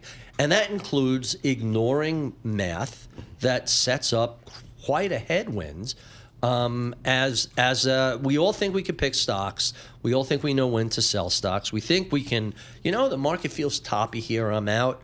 That sort of behavior is just obvious in gamblers. It's a little more subtler in investors and traders, but it's the same wetware and the same mistakes. Lucas Shaw with a brilliant essay, I think pre-Super Bowl, I can't remember now, about how the NBA has fallen behind. Barry, you, more than anyone I know, you own the knowledge of the NBA, of course, the struggle of the Knicks and that. How does the NBA catch up with the numbers, the size, the success of the NFL? So the NFL is clearly a giant winner in the U.S. It feels, and let me just caveat this, I am not a sports analyst. I am not an expert in this space. For what you paid for those 2 seats? I should be, You're right? an expert. He's a fan. But worldwide, I think basketball and American basketball has a bigger following than American football because football in the rest of the world is soccer, and that's the most popular sport throughout the planet. So, but if you had to bet who's going to do better worldwide, it's basketball, not football. The market we're in right now, in your new book, How Not to Invest, what do you say about turning off the news noise? So, and yet we all wake up and go, what happened overnight? This is a self-interested question. He's a bit right. worried. So there's two key aspects of this. First, I think that if you're investing for years or decades in the future, what happens on any given Tuesday is not really very relevant. And so we very often conflate the noise of the markets with usable information in the market. So you need to separate that. But the part of this that you'll appreciate is simply you have to create an A-team of experts. And that includes you. We don't cough on this show. No. It's okay, Barry. Have some Tang. The Tang is. You gonna make it? Yeah, I'm fine. Okay. Just excited. Well, I know. I mean, people get excited. You just characterized you as an A-team on the A-team of experts. Well, I don't know. We need some experts here. Expertology's out the door. Are we done? I mean, no. Okay? So my expert team are people like Ed Yardini and Ed Hyman, Torsten Slot, Sam Rowe, John Tucker. You've had my, and everybody needs to create their own list of people who have good track records, have a defendable process, didn't just get lucky with one outlier call, but are consistent over time. This is brilliant. I'm going to close it out because Ritholtz, we got to get him to his next game with Chris Rock at the Knicks. The number one thing, folks, like if you have to read Sam Rowe, which is painful, the value add of Sam Rowe is to read him through cycles where you see the ebb and flow of Mr. Hyman or Mr. Yardeni or Mr. Rowe. I mean, you got to go. You don't just read them once and say that's their belief. You got to see the nuance. That's right. And we have seen people over multiple cycles get one great call, and everybody knows their names. They get one great call correct, and that's the last time they're substantially right. Like, I go back to Joe Granville. You don't remember. I remember Joe Granville, of course. He had one view, and every 6 years he was correct. Well, he was right throughout the 70s, but failed to make the turn in '82 at the start of the new bull market. You remember Joe Granville? I'm a market historian. I could tell you about people from the 20s and 30s. Can the Knicks get to April? Do they look good? Yeah, they need defense. Like, I grew up in the Charles Oakley era, where if you stepped into the paint, you were going home black and blue. And the Knicks are kind of porous on the interior. And not just LeBron, but the rest of the Lakers penetrated at will, and you can't win that way. You have to take Lisa Mateo to a game. Barry Ritholtz, thank you so much. Greatly appreciate that. Your Knicks segment, nationwide.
Markets, headlines, and breaking news 24 hours a day at Bloomberg.com, Bloomberg Television, and the Bloomberg Business app. This is a Bloomberg Business Flash.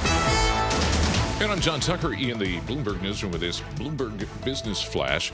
S&P 500 NASDAQ futures retreating after President Trump ordered tariffs on U.S. imports of steel and aluminum.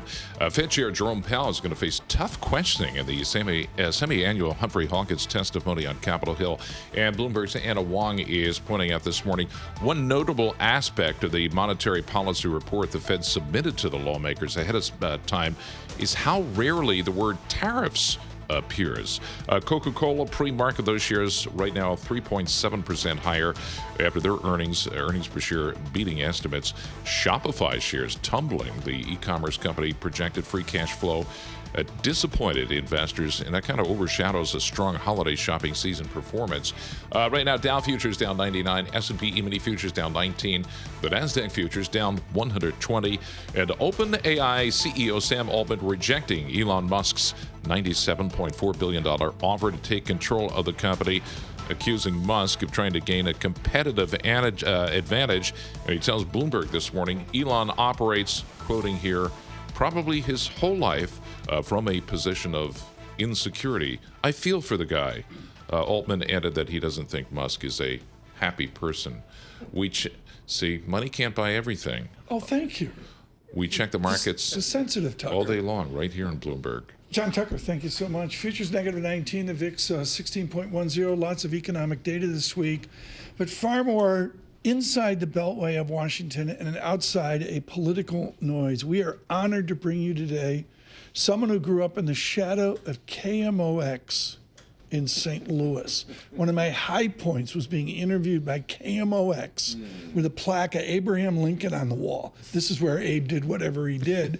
He came to New York and has made a good go of it, and it could be a 4-hour interview today. David Gura with Mr. Lander.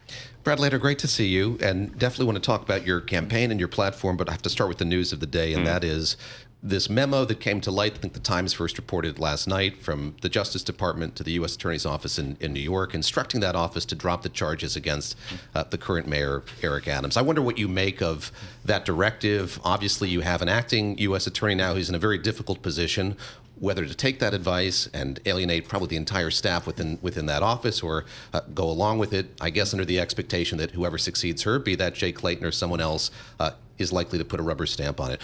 What do you make of the news? What does it tell you about the case that this office has built against the mayor? I mean, what an outrageous miscarriage of justice. The Southern District has a tremendous history for doing corruption prosecution. And this says, no, we want you to do corruption. Instead, they had a strong case. They're not even saying the evidence in the case isn't strong. They know he took illegal campaign contributions, corrupted the buildings department, but they just want to wreck the justice system. And unfortunately, New Yorkers are going to pay the consequences. Do you think that the mayor should resign? There's this swirl now about should he be pardoned, should he not have these charges brought against him? Should he step down given what's happened here? Yes, he should resign. He's effectively being extorted by the Justice Department. He's only looking out for the interests of one New Yorker, and that's himself, not even speaking up when they come to take our lunch money. There are many layers to this. It's a two-page memo, I should say. The acting deputy attorney general is an alumnus of this office, of the SDNY, which makes this even more astonishing. But there's a footnote buried in it, which I flagged on Twitter and all the other platforms last night, and I just find it to be like an astonishing footnote. Quote, your office correctly noted in a February 3rd, 2025 memorandum, quote, as Mr. Bove, Emil Bove, the acting deputy attorney general, clearly stated to defense counsel during our meeting on January 31st, 2025, the government is not offering to exchange dismissal of a criminal case for Adams' assistance on immigration enforcement.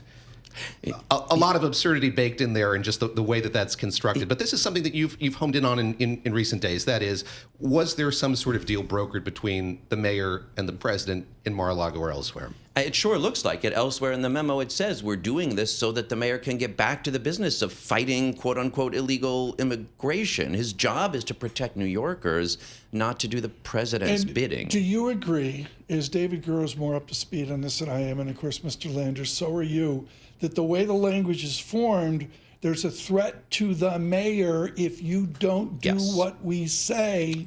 We're going to bring those charges back? Dismissed without prejudice means we will be watching every step of the way. And if we're dissatisfied with your fealty to the Trump White House, we'll bring the charges back. The difference is Landers studied this at Chicago. I got it from Perry Mason. That's the difference. I can't help but draw a line to what now former President Biden did in the final days of his administration, making these preemptive pardons to his son and others. Look, President Trump could have done the same thing, but there is a flex, a power move here in doing this. You talked about the longstanding independence and proud independence of the SDNY. He's testing them effectively by doing this. I mean, move fast and break things. He's breaking the Justice Department and the tradition of independent prosecution that the Southern District of New York has long had, and that'll mean more corruption.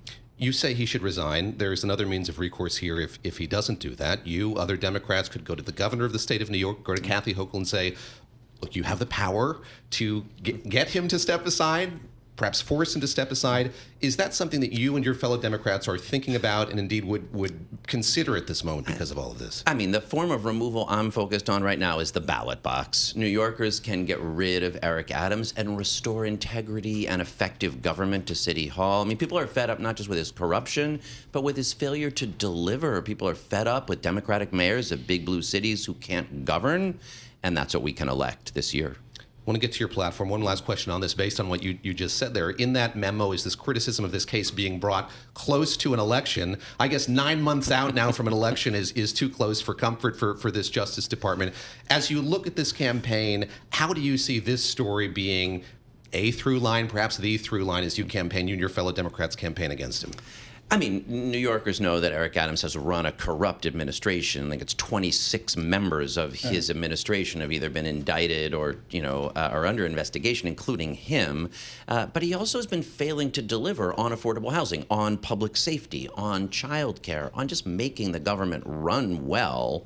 Right. So those will go together. What New Yorkers want is a safer, more affordable, and better run city. And that, I think, will be the through line of this campaign. That's why I'm running. For all of you nationwide on your morning commute on Apple CarPlay, Android Auto, our new digital platform, YouTube, good morning, and subscribe to Bloomberg Podcast. An extensive conversation of our David Gura with Brad Lander. He counts the beans in New York. He's a comptroller, but far, far more with that. As David goes to your campaign, I want to frame this. I said to a family member, finally, whether you're Republican or Democrat, the former mayor of Chicago, Rahm, wrote an essay in the Washington Post Democrats have become the party of permissiveness.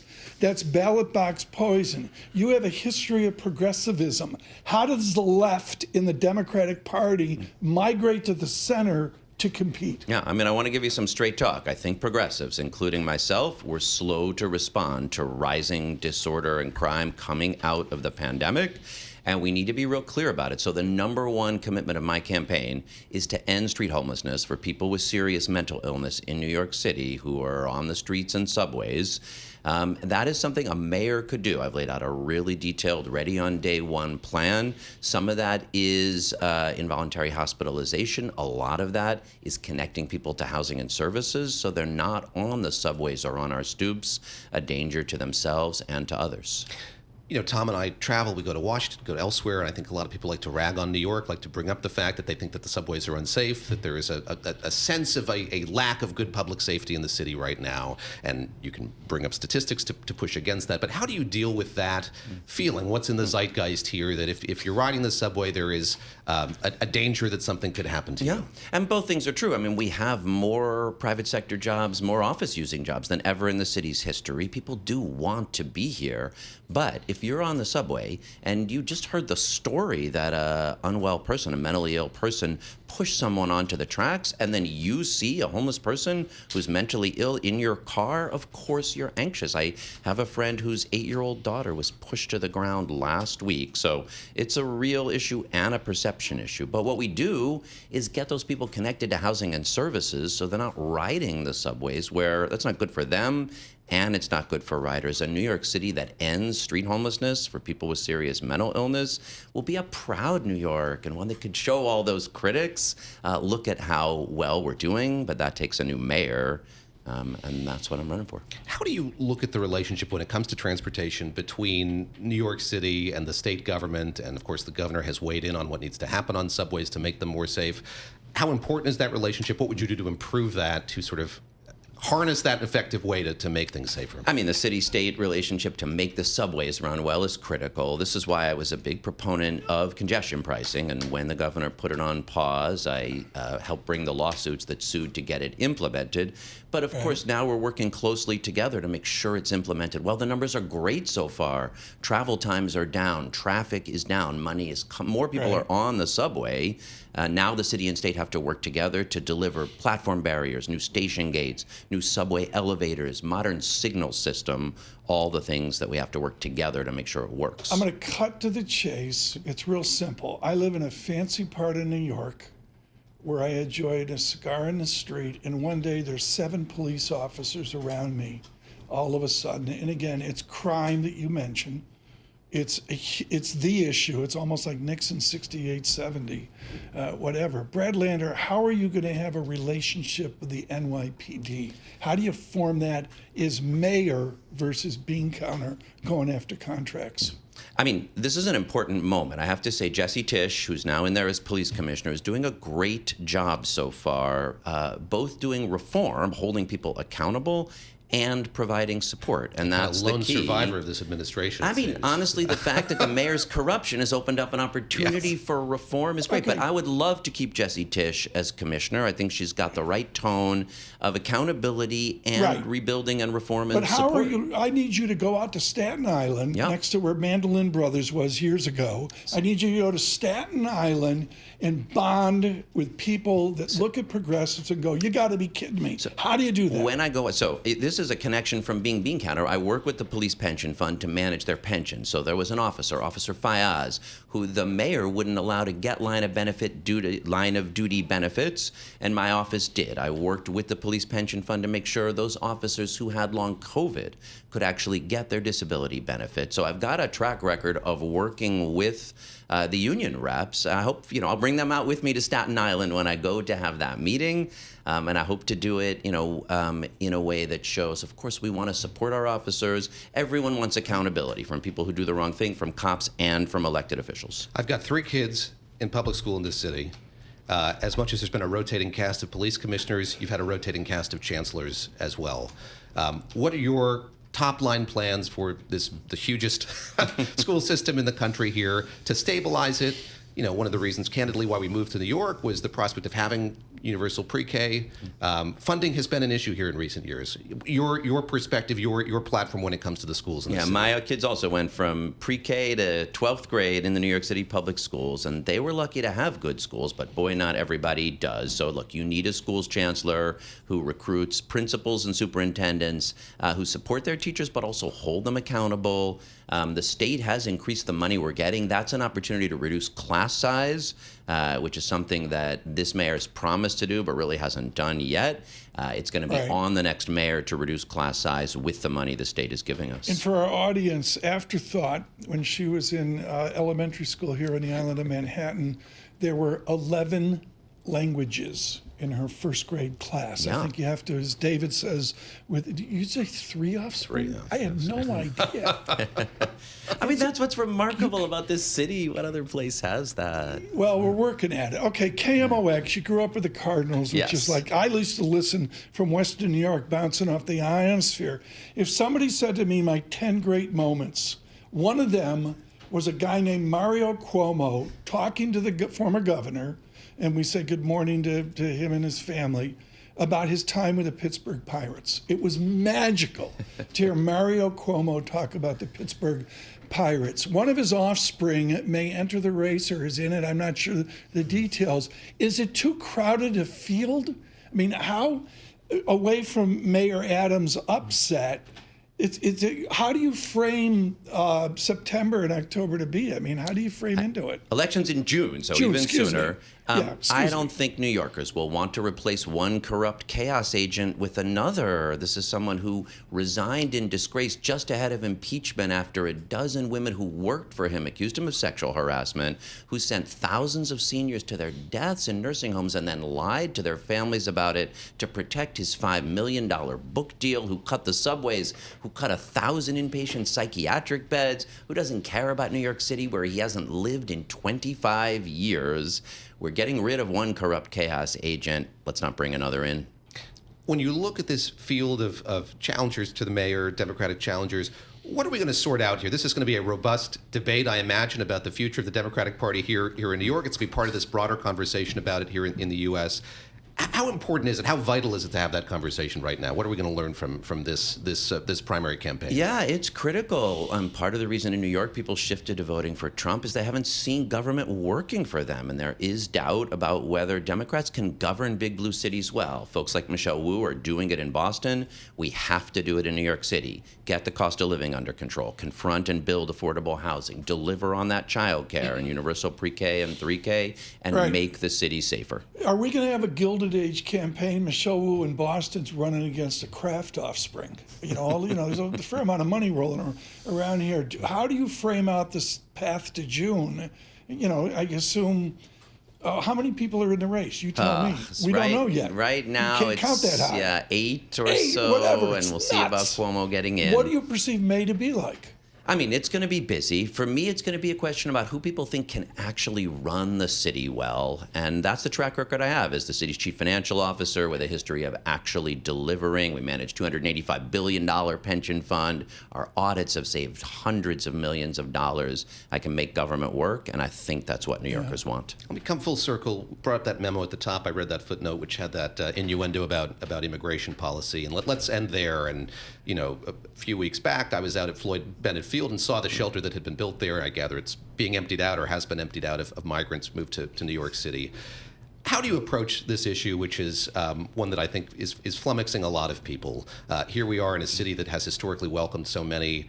Now we have a federal administration that is wanting to constrict that. What is the duty of the mayor of this city here at this moment where we've had this influx of people here and a lot of people who have left their home countries in great pain? Yes, many without documents have come here to New York. What's the mayor to do? Yeah, I mean, New York City obviously doesn't control border policy. That's, federal. But what New York City can do is help those folks get to work. I mean, we need people working in construction, in our restaurants, in home care, in health care. So helping folks who have work authorization get to work, helping folks get work authorization, critical. And then we can't allow ICE to come into our schools, into our public hospitals.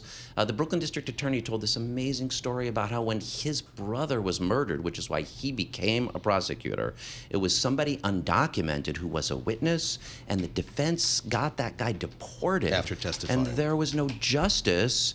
And, that's what we need as a city that's keeping it the place where your daughter has 11 languages in her preschool class, but we also make it work for a thriving economy and a safe, successful city.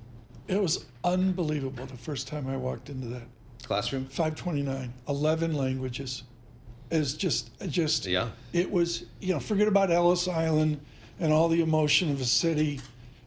You think of Italy and the Jewish community decades ago, to witness in real time, in microcosm, yeah, 11 languages in a perfect 529 school up on the east side was amazing. It was absolutely unbelievable. One of the great moments. 2 kids from Bangladesh, not a word of English, and those teachers went into it every day. Would you say goodbye to Mr. Lander? Yes, See if we Brad get him Lander, back here again. Comptroller for New York City, candidate for mayor here in New York. Great to see you. Jack Buck is smiling on us. There we go. Okay. Oh, there you go. Jack Buck is smiling on us.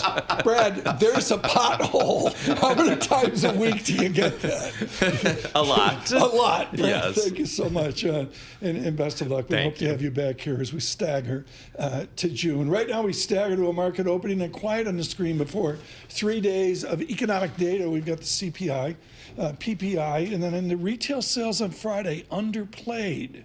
Brad Lander will be celebrating Valentine's Day on Friday, I'm sure. Are you going to be working, Gura, or, Yes, I'll be here. Not with you. I think I'm only here through Wednesday. Okay. Well, But, okay. bring me in. Retail sales on Friday. We'll see the pulse of the nation here as well. We say good morning again, looking at the bond market with yields higher. The 10-year yield at, my eyes are fading here, 4.53%. In the real yield, I haven't quoted yet today, 2.08%. A more elevated real yield here in the last number of days. For the 8 or 9 or 10 candidates running for mayor, there's only one song. Self-assured. Now I find I've changed my mind and open up the doors. Help me if you can, I'm feeling down, and I do appreciate you being round. Help me get my feet back on the ground. Won't you please, please help me?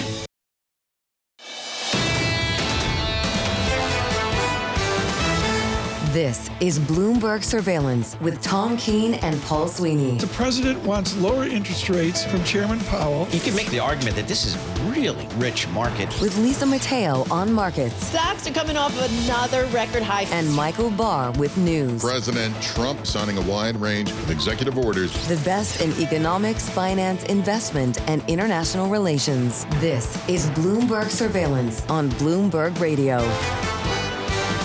Good morning, everyone. Tom Keene, David Gura in for Paul Sweeney, Michael Barr, John Tucker in for Lisa Mateo. We say good morning on an eventful Tuesday, diving into a week of economics. As I said, CPI, PPI, and retail sales off to Valentine's Day.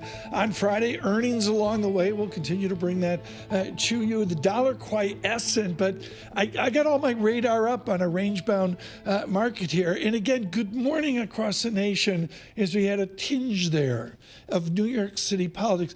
David, one of the most wonderful things I see are the tour buses of the thousands of people Making their way around. Making the way, coming to New York, and underneath it is a complete Donnybrook of a mayoral race. What'd you take away from the conversation with Mr. Lander? As he said, there are 8 people vying for this job, maybe 9 on the Democratic side, and I think that what we've learned overnight about the current mayor and his predicament stands to influence that field going forward here. But Brad Lander, as you pointed out, a long history of service here to the city and certainly stands himself as a viable contender here when it comes to that primary. You alluded to this. I'm not sure we addressed it, but the governor of the state of New York, of Buffalo, Hochul, has a part in this play, doesn't she?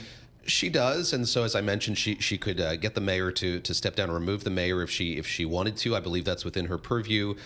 I asked him about transportation as well. It's a funny thing, as people who live in the city know, that the New York State government has a very active role here in, as we learned with congestion pricing, the MTA. So that keeping that relationship a good one is important. Now we to have any to mayor do of the this. city. I mean, he was well behaved, and not going in with a question on congestion pricing was our John Tucker. The surveillance court worked there, didn't it?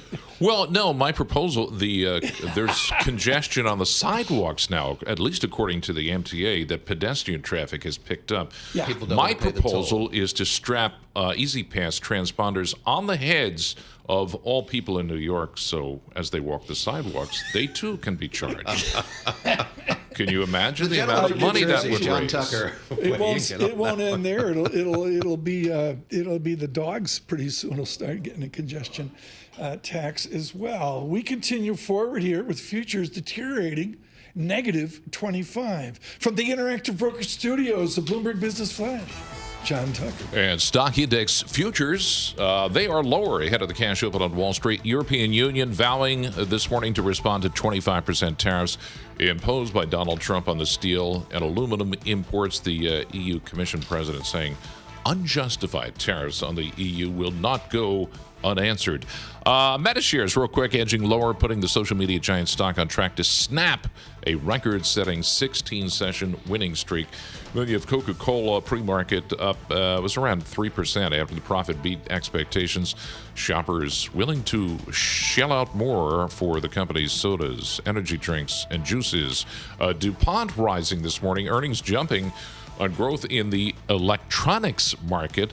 The conglomerate's push to cut costs and break up into smaller units, more focused businesses, appears at least to be paying off. Then you have Humana shares. They were higher. The health insurer forecast revenue this year that exceeded Wall Street expectations. Shopify taking it on the chin. They're lower after the e-commerce company projected free cash flow that disappointed investors.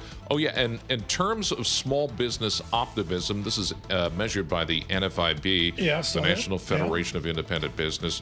The optimism index falling, the uncertainty indicator jumping 14 points. More uncertainty, the most in monthly data going back to 1986.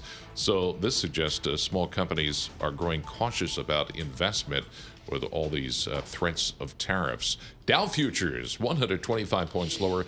S&P E-mini futures down 24. The Nasdaq futures down 152 points. And we check the markets for you all day long right here on Bloomberg Radio. I'm John Tucker. That is your Bloomberg Business Flash. David, Tom. John Tucker, thank you so much. As I said at the beginning of the year, equities, bonds, currencies, international relations, foreign exchange currencies are the litmus paper of the system, and it's what I'm watching most closely. There has been a resilient dollar, oddities in the yen, some other idiosyncratics. Turkish lira out over 36 today. Forget about it. It's a litmus paper of a blown-up tariff system on the edge of trade war. Mark McCormick is with Toronto Dominion Bank, TD Securities, and what's so important here is McCormick was one of the first people to scream dollar resiliency and dollar strength borderline years ago. He joins us today with an incredibly important note out of Toronto, stereotypes of a global trade order misunderstood. Mark, what are you focused on this morning in our new trade war? Thanks for having me. Yeah, I think the number one thing I'm focused on is the dislocation between the tracking of trade policy uncertainty, which there's really good indicators on that you could pull now, versus the generally, I'd say, subdued macro volatility and the generally subdued risk conditions that we see in our risk models. So I think those things are kind of moving in the wrong direction, where trade policy uncertainty is at cyclical highs and, risk volatility and market volatility is generally contained. Yeah. So I think that is what's going to fall apart pretty soon. On the classic game theory, good morning, Dr. L. Arian at Cambridge. On the game theory of tit for tat, it's like tennis, back and forth and back and forth. Where on your calendar does the tit for tat really click in? Is it March or is it August?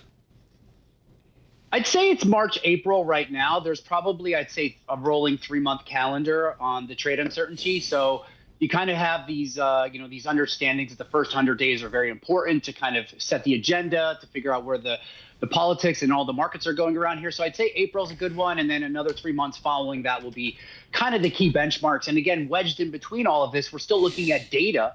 We're still looking at economics, and we're still looking at the macro drivers, which are still very bullish for the dollar. So there's a lot of conditions that are favorable for the dollar. Mark, how do you figure out, how do you game out what's going to happen with these tariffs if what's really unclear, at least to me, is what the objectives of them are? We've been through the first round of this with Canada and Mexico, China as well. I was up in Toronto talking to Chrystia Freeland, who's making a run for the Liberal Party leadership there, and asked her point blank, what could Canada do to forestall these tariffs from going into place? And I gather that the Prime Minister had a constructive conversation with Donald Trump that postponed those for 30 days. But there is this X factor here of what needs to happen to get them off the table, and how does that complicate the work that you're doing, thinking about the effect that it's going to have on markets? Yeah, I think it's an important question because it goes back to the note that Tom referenced, and it's really about the why. Why is there discussion around all of these things? And I think if you work backwards from where we're starting from, I think a lot of this comes back to the FX market. I'm clearly biased because we're a currency strategy team and we think that everything matters for the FX market. But I think if you look at some of the things that are critically important when you look at international relations, the world has been talking about globalization for over a decade. And if you look at globalization indicators that we've been tracking, it's stalled. Economic, trade, globalization, those things have not moved. They've been sideways since 2009, since 2010. So I think if you look at this is a recalibration of the global trade order. Right. So if you want to work backwards, this is an elimination of the U.S. trade deficit. This is reindustrialization of the U.S. And this is also what is pursuit of a weaker dollar policy, or at least an elimination of the extreme overvaluation of the dollar. So I think tariffs are only they're just a piece of this. They're not the end itself. They're a means to basically adjust the trading order and get everyone to the negotiating table. So that's the way we're looking at this. And again, the way that this works is there's more asymmetry in favor of the U.S. to start all of this out. Frame out for us Looney here right now. Just get very quickly here. What is the TD Securities call on weak Looney? Yeah, that's a good. That's great because we actually have an open idea. We are basically long dollar CAD on a 3-month call option. It's a pretty simple idea, or I'm sorry, call put spread. Essentially, what we're doing is we're looking for dollar CAD to kind of go through the max pressure right now. I think what's very important when you think about the trade and policy uncertainty and the volatility in markets, as I mentioned, we don't see a lot of this actually priced in. We don't think the markets have taken this too seriously, especially for a currency like CAD. We do this through multiple different ways. We look at different models, different tools, but basically for currencies like CAD and the Mexican peso, we don't see the trade and policies priced in. Mark, that's all great, but Gura and I are just trying to get 2 nights at the Sheraton in Niagara Falls. Mark, help me here. On the Canadian side or the U.S. side? The Canadian side. It's the only thing. You go to the Canadian side, they pour a better drink. Mark, it's real simple. I got a 143 Looney. Are you telling me a linear function out to a weaker Canada 150? Yep, that's exactly it. Sadly, I just came back from a kids' soccer tournament in Florida, so I was on the opposite side of that transaction there, dollar CAD. Yes, crushed. So we are looking for 150 in the next 6 weeks. That's actually essentially our target is to get to 148 within the next month. And I think most of the pressure is going to come through the Canadian dollar right now, and then euro, China, those currencies are next. Like, what did the goofy breakfast cost you at Disney World? So probably 25 CAD to kind of go out and feed a kid. There's a real conversation about. I understand. Canada. I've been there. Help me. You've been there. You've so been there. Have this granola bar. Giuseppe and the fam just got back from there. Okay, bring it over to EM. Mark McCormick, the first time I saw you were in the food court reading Stanley Fischer, 1998. Everybody's too quiet about EM as far as I'm concerned. Do you have a worry about jump condition within EM economics as signaled through foreign exchange? Absolutely. I think there's 2 pieces of it. There's 2 types of EM currencies. There's a carry currency, which is Latin America, and probably some pieces of Eastern Europe, maybe like Hungary, which was everyone's favorite carry trade till it wasn't. The other side is EM through growth and industrial policy, which is where Asia kicks in. The renminbi, the Taiwan dollar, Korean won, Thai baht, those currencies are all in those categories. The problem is I think both of those functions of EM are under duress.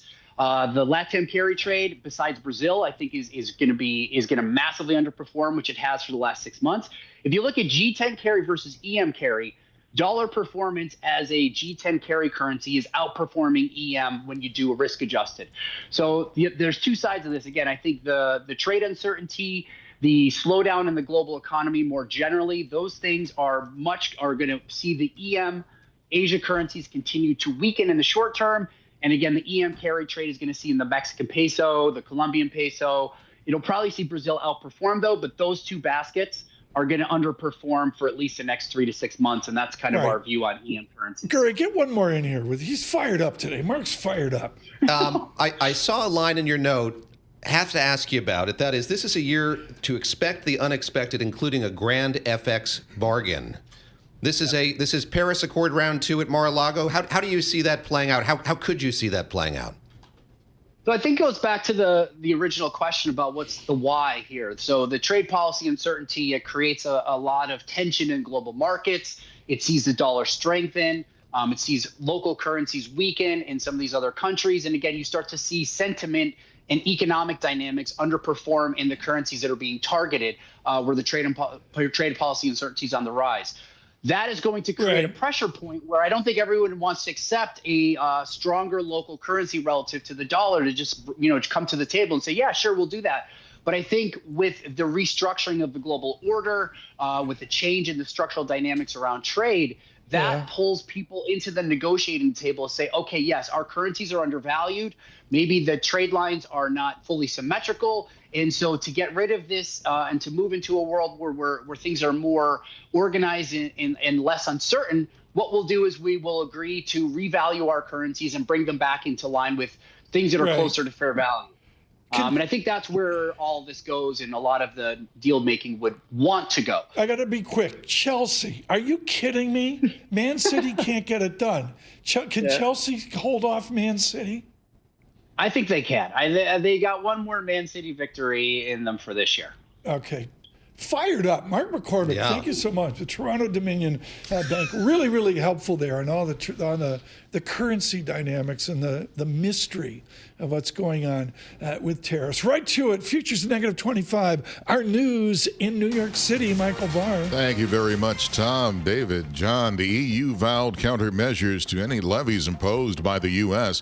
President Donald Trump warned the rate on metal tariffs may go higher than his 25% levy on all U.S. imports of steel and aluminum.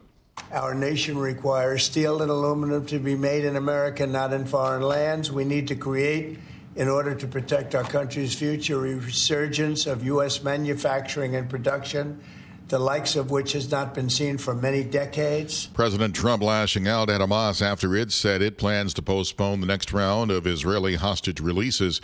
Both Hamas and Israel accuse the other of violating a ceasefire agreement. The president says if they are not here by Saturday, all hell is going to break out.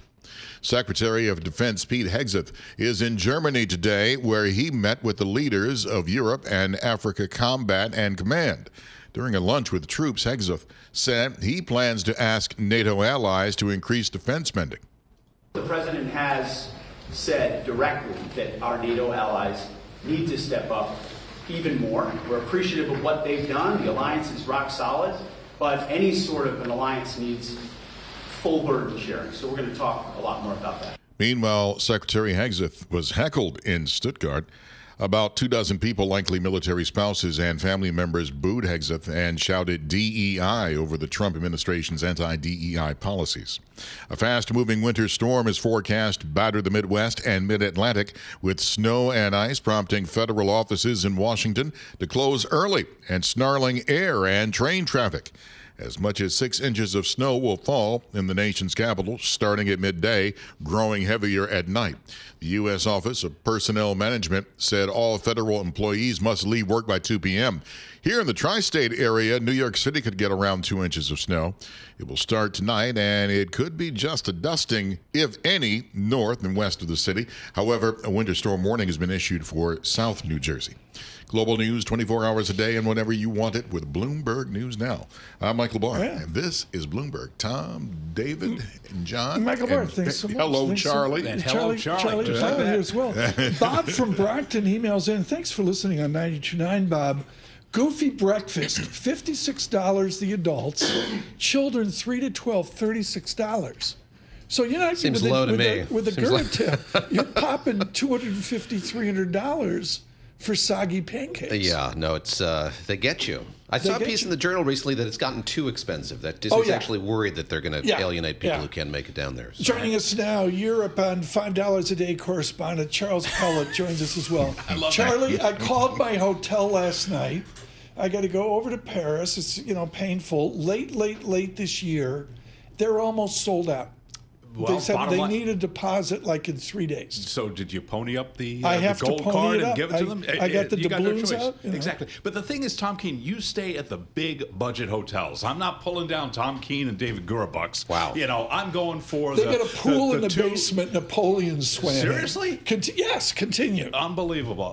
But it's funny. We were just talking about Disney with Mark McCormick and David Gura. I am married to an adult Disney fan. Okay. Tells you something about either about my marriage or my travel taste. But my wife likes to go to Disney by herself. And Right. I would rather go. We go to Disneyland Paris. She spends the day at the park. What do I How do? is Disney Paris different from Orlando or Anaheim? I honestly don't know because I You've don't never go. been? He doesn't go. I don't go. I go into the city to experience Great. all of the charm and all of the delights Okay. that is a big city, The big wonderful city. the So big uproar it's- now with Macron in front of the Mona Lisa, and I went and witnessed the chaos. They're moving They're her. trying to make huge changes at the Louvre to not make it nuts. Charlie, are you going to pony up $20 to get into the Louvre? Probably I not, mean, because been there, done that, but happy to do it again. But I tell you what I tried to do last time I was over there was to get into Radio France. I tried to get into the studios, yeah, and I didn't get anywhere. I They didn't get didn't- past security. you But I didn't- figured they were like is there such a thing as a broadcast courtesy card where you can go in and view the studios? No, I got rien, absolute rien. Nothing happened there, so it just didn't work.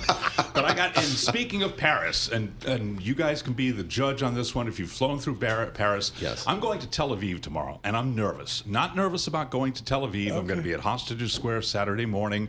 Why am I going to Israel? Because there's a transit museum that I want to go to up in Haifa. They've got one of the world's most unique subway systems. Yes, I'm going to go visit it up there. Right. But what I plan to do on the way back is I've got a 95-minute connection at Charles de Gaulle. And I've got to go from Terminal 1 to Terminal 2. I've done this. Am I going to make it?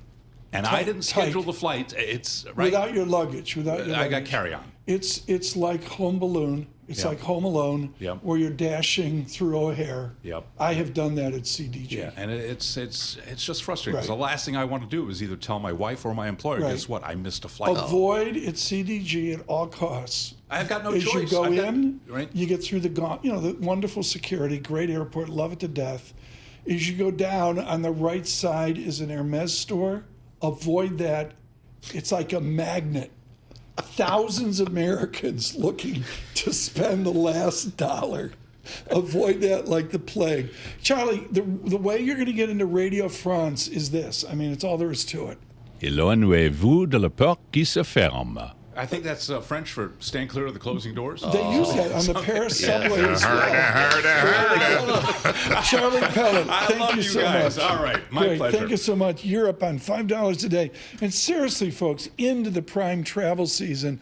David, I would suggest it's just still nuts about going to some of these key locations. I can't believe you booked that far out. You have to. I booked in September for last December, and it was 3 days of back and forth emails just to find a bed. Wow. I mean, it's that bad. All right. Charlie Pellet, thank you so much for that. Stay with us from New York on YouTube, Bloomberg Surveillance.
Markets, headlines, and breaking news 24 hours a day at Bloomberg.com, Bloomberg Television, and the Bloomberg Business app. This is a Bloomberg Business Flash.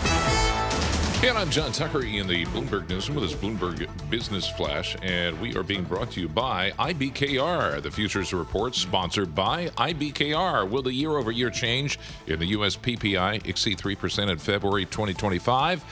At IBKR Forecast Trader, the yes was recently at 39%. What's your take? Trade your prediction at ibkr.com/forecast.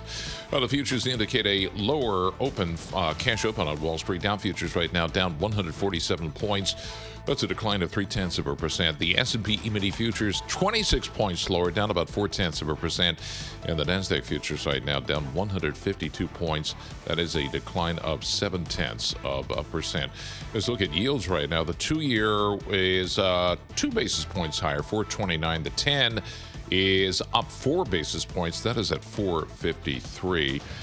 President Donald Trump ordering tariffs on U.S. imports of steel and aluminum. That is pressuring markets today. And, of course, you have Fed Chair Jerome Powell going to face some tough questions at his semi-annual Humphrey Hawkins testimony on Capitol Hill. Bloomberg Intelligence pointing out a notable aspect of the monetary policy report that the Fed submitted to the lawmakers is how rarely the word tariffs appears. Among the pre-market movers, shares of Coca-Cola up over 3% after their earnings per share beating estimates, and Shopify tumbling. The e-commerce company projected free cash flow that disappointed investors. And we check the markets for you all day long right here on Bloomberg Radio. I'm John Tucker, and that's your Bloomberg Business Flash. David, Tom. John, thanks so much. David Gura for Paul Sweeney. Thrilled you're with us across the nation on YouTube. Subscribe to Bloomberg Podcast. We're going to go back to the market opening in 3-4 minutes, but I got to get this in. You all remember, John Tucker knew about this, Aloha Friday. Blame the Hawaiians. That's where Casual Day started. And then Hewlett-Packard, to keep the engineers happy, said you can go cash on Friday. The gentleman who brought Casual Friday to Manhattan was Drew Mattis. He was at Lehman years ago, brand new. So West Coast dummy had no idea. And you showed up at full shop Casual?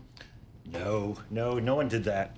In fact, we had people, even after they went casual, we had entire trading desks that just wouldn't switch to casual. They wouldn't switch, yeah. And if you showed up in something, if you went to a morning meeting and they were basically all in their suits, you better be in a suit too. Did they send you home? I don't recall anyone being sent home. I do remember someone crying, though, because one of the senior people didn't appreciate their look. What's the look at MetLife right now? Let's just say don't wear a corduroy jacket on a trading desk at Lehman Brothers. Okay. I don't think it's a problem anymore. Joining us now, the tonsorial Drew Mattis here at MetLife as well. What do you advise long, quiet money to do right now, given the noise level that's out there? I think you have to ignore the noise. There's going to be a lot of noise. Like never before. Look, there was always going to be a lot of uncertainty. Anytime you switch administrations, there was going to be uncertainty. There would have been uncertainty under a Harris administration, right? We're just talking about different, which uncertainty do you have to choose from? But there was going to be a menu, and we're reading off of it now. And most of it isn't going to matter all that much, which I think is what we've seen, right? We need to see if policy is going to support investments in things that create productivity. Right, and whether or not we're going to have the potential for higher productivity going forward, and I'm very optimistic on the productivity front because I think a lot of people are investing in a lot of things that have the potential to boost productivity long term. David, the history here, this is really serious, folks. Maury Harris put the shop together at UBS, and they led with the productivity optimism as they rang up award after award and market call after market call. Drew Mattis helped with that. Let me stick with optimism and ask you just sort of when you look at the kind of array of data that you have right now, how much sentiment matters? I can go back to last week to the Michigan survey. I can look at the NFIB survey that we got today. Small business optimism falling by 2.3 points in January. Third month in a row it's done that. What does that tell you as you think about the health of this economy and where it's headed? Well, I mean, I think what it tells you is we're settling in, right? If you look at the NFIB, we had a super large surge after the election, right? And ever since then, it's been kind of like trending a little bit lower because probably the initial response was too much, right? There was going to be uncertainty no matter who won. But I do think, if we think about kind of the optimism that kind of flared and then has been drifting a little bit lower, it's just a sign that people aren't really sure how all these things work. And in regard to a lot of the Trump policies, a lot of it's the sequencing, right? And you've heard people talk about this. We'd prefer to see the tax cuts before we see the tariffs, because once we have the tax cuts, we can actually afford the tariffs. And so the sequencing is going to matter a lot, and I think that's where kind of the people are focusing the most. Let's come back. Drew Mattis, MetLife, with us. He'll continue with us. I got some important questions on the long-term view, the kind of thing you'd get from MetLife. We need to get the market open today. This before 3 days of economic data, CPI, PPI, retail sales on Friday, with our stock market report. John Tucker. The opening bell report, in fact, and right out of the gate, we are lower, tracking the futures all morning long. The S&P right now is down 22 points. That's a decline of 0.4% at 6,045. Dow Jones Industrial Average 118 points lower, down about 0.3%. We're at 44,357 on the index, and the Nasdaq 100 opening lower, down about 0.6%. That is a decline of 119 points. And in the regular market trading right now, NVIDIA among the most actively traded. They're down about 0.7%. You have Apple down up right now, up 0.8%. And Coca-Cola shares, after their earnings report, they are up about 4%. We check the markets for you all day long, right here on Bloomberg. That's the opening bell report. David, Tom. Thank you. Drew Mattis with us with MetLife as well. Thank you, John Tucker. This is maybe an unfair question because the actuarial assumption is what, 20 years, 25 years, 30 years? It's like forever. Depends on what you sell. It's like a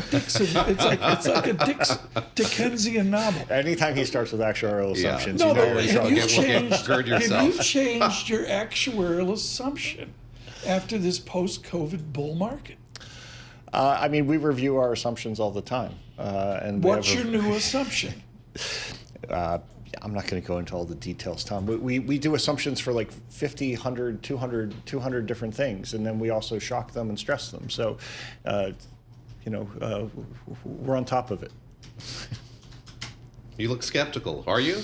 I want to start talking the 1958 CSO table, but Drew will stand up and walk out. What we're talking about here is, a wonderful company like MetLife saying, okay, where are we in 5 years? Where are we in 10 years? And they have to make assumptions. In the old days, actuaries did this. Yes. Now people like Drew Mattis do it. But the answers, this is serious stuff. I mean, it's sort of like in England the old days. And, we're not doing perpetuity paper here. No. But the answers, these are serious questions. Yeah. You were talking about sequencing a moment ago, and I'd love to ask you about how you're observing what the Treasury Department's doing. So as they talk about sort of the fiscal situation of this country, your sense of the realness of the conversations that are happening now. We've seen Elon Musk and his merry band of 20-somethings kind of making their way through government. Are you convinced that there will be real cuts here, that the fiscal situation here in the country will improve in the coming months? So I think there's a lot of reasons to be optimistic about the future there. The main one's productivity, right? If you boost productivity, you boost trend growth. All you have to do is get trend nominal growth above your deficit, and then you're going to be shrinking your debt to GDP numbers. That's the solution, right? It's not really probably going to come from a complete collapse on that side. But I do think, taking a hard look at spending is always a good idea, right? Whether it's your family budget, whether it's your company budget, whether it's your federal budget. There's a lot of stuff that gets spent on that, you look at it and you're like, really? Like I worked pretty hard for that money I sent into the U.S. government, and there it went. So I do think that, someone taking a fresh look and someone who, the dollar-a-year men in World War II, right? Contributed significantly to the ability of the government to kind of respond to a crisis. And I think, people talk about the budget deficit as if it's a crisis. So, maybe we should be looking at it with fresh eyes. Very quickly, I'm running out of time. Jason Furman out with an important article in Foreign Affairs. He mentions nominal GDP, which is one of my great themes. Do we have a sustained, still goosed nominal GDP?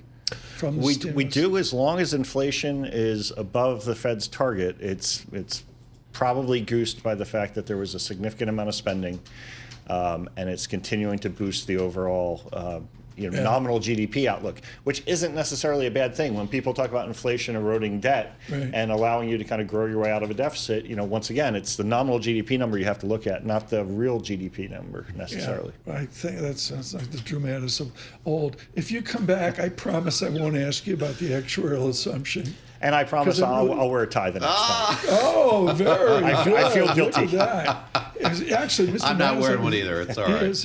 Well, it's a very. I've got a surveillance bow tie. I have one too. I should wear my surveillance bow tie. Maybe tomorrow. On the Offspring. Oh, yeah. All right. I can I'll see get you a picture of that. Negative 86 on the Dow. The VIX 16.11. On YouTube, our new digital platform, Bloomberg Surveillance.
Markets, headlines, and breaking news 24 hours a day at Bloomberg.com, Bloomberg Television, and the Bloomberg Business app. This is a Bloomberg Business Flash. And I'm John Tucker in the Bloomberg Newsroom with this Bloomberg Business Flash. Let's start with bond yields. They're rising as traders prepare for Jerome Powell's testimony before Congress. The 2-year, which is more policy sensitive, is up basis point 429, I'll say right now. The benchmark, the 10-year, up 3 basis points. That is at 453. And it's helping push stocks lower in the early going. You have 8 of the 11 major industry groups in the S&P 500 down. Utilities and financials, the biggest drag. And as the trade war seems to heat up, materials, the best performing industry group right now. The leaders in terms of index points include Apple and Coca-Cola. Coca-Cola's better than expected organic sales gain in the fourth quarter, driven by a higher price mix. NVIDIA leading loss in the chip makers. Meta Platforms losing traction after notching a 16-day winning streak. The S&P 500 at 15 points lower. That's down 0.25% at 6,051 on the index. The Dow Jones Industrial Average down 84 points. The NASDAQ 100 down 68 points. And we check the markets for you all day long. Right here on Bloomberg Radio, I'm John Tucker. That is your Bloomberg Business Flash. David and Tom. John Tucker, thanks so much. We're going to get to Omar Aguilar in a moment here. Thank you out on YouTube. What a great live chat. Helping Charlie out. Huge comments on CDG. This is the ginormous airport they built, I'm going to say 20 years ago, 15 years ago, northeast of Paris. And people say he's getting off one plane onto another plane. This is a long haul he's got to make. It's a mad dash from one terminal to the next. It's like O'Hare with Home Alone, except run, Rudolph. I agree. Yeah, exactly. I agree with our good people on YouTube. Good luck with that. Yeah. It's really difficult. It's really sport. Can you get a tram? Can you get one of those little cars? I don't know. HR just called. We got to talk here.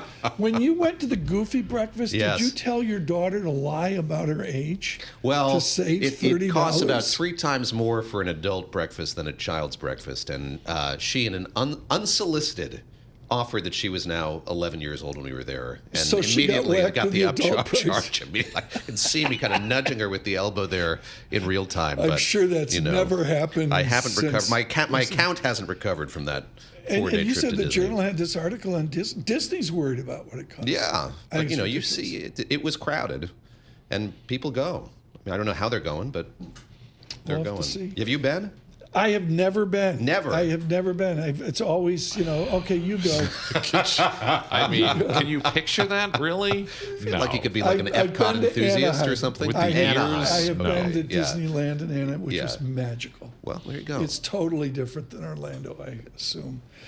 Right now, patiently waiting. How do we segue from that? We do with Omar Aguilar. All right. He's magisterial. He's Chief Executive Officer, CIO at Schwab Asset Management. Omar, in this lassitude after a ginormous January, a lot of people for 2025 are saying, what next?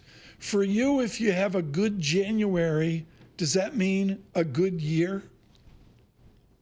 Well, the January effect, usually it's set up, and there's a very famous saying that, the way that January goes, that's the way that the whole year goes. But obviously that is not necessarily, something that we try to encourage clients to think, mostly looking at, their investment objectives and how close they can actually get to them by continue to rebalance. And I think January was just a continuation of the euphoria that happened after the election and a great year of what we all had in 2024. So what we encourage clients is really more to take the opportunity to continue to follow the discipline of rebalancing. Rebalancing is such a important thing, and one thing that most clients and most people tend to forget, and that's a behavioral component where people don't like to, sell their winners, and they just, hate to put into the losers, and that kind of behavior is something that, we try to continue to emphasize to our clients. Omar, tell me how you look at two things in complement. One being the valuations that we're seeing, the other being the headlines, the risk, the uncertainty. How do you look at those two things together? Yeah, great question. So the way that we look at it is we try to look at the whole picture into what are the tailwinds that will continue to support the market going forward relative to what are the potential headwinds. And, right now, the balance continues to be tilted towards being more positive and more constructive. When you actually look at, where the economy is, we're at a pretty sweet spot where we're growing at a very decent pace between 2.5% and 3%. You also see that the inflation numbers continue to be stable. I wouldn't necessarily say that we have that trend of disinflation that we had, at some point of last year, but still it's going towards the place where the Fed, looks pretty comfortable. At the same time, the labor market, just saw the numbers last year, and we see that, the labor market is as strong as it could be, that continues to support a really strong consumer that has enjoyed that wealth effect that continues. So those are great tailwinds that, continue to support the market going forward. 10-year real yield, I do want to note, I had a 2.09, now 2.08, so it's elevated a little bit. Omar, good question out on YouTube. Thank you for using the live chat. A lot of smart questions and observations out there today. The Powell speech is at 10:15. I've yet to talk about it today, which is how much it's off my radar. Omar, here at 9:45, why should we listen to Powell today?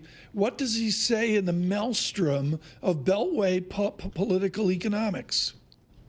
Well, I think a lot of what, it's important to always listen to the Fed. I would probably, suggest that the Fed, just like you said, Tom, will probably play a bit less of a role this year what it had played in the last few years. And a lot of that is because, the Fed right now, the best position they could be in is to stay on hold.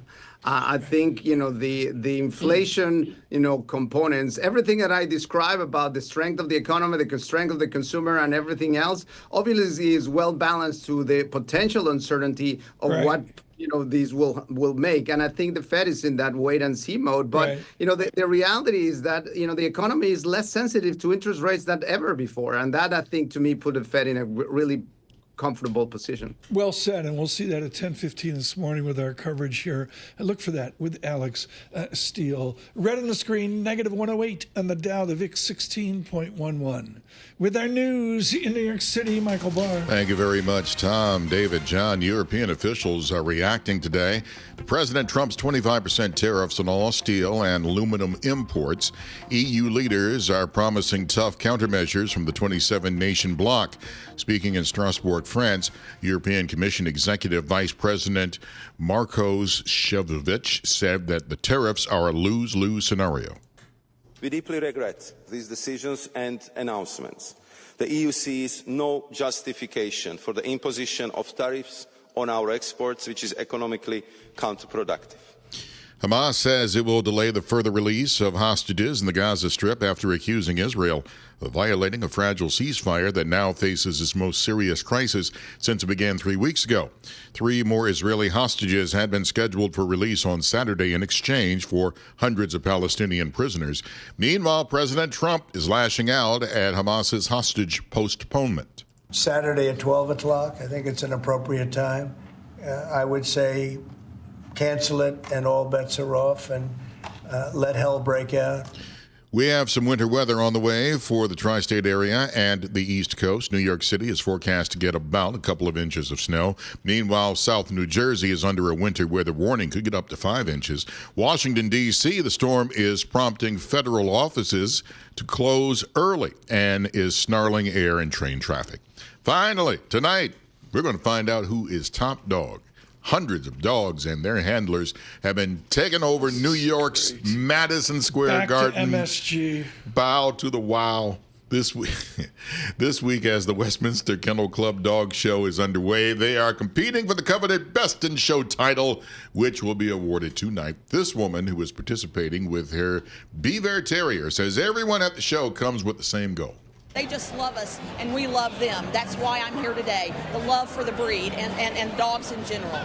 149th year for the show. Global news 24 hours a day, whenever you want it, with Bloomberg News Now. I'm Michael Barr. This is Bloomberg. Tom, David, John. You're warned, tomorrow I'm wearing the Red Sox jacket. Pitchers and catchers. Yeah.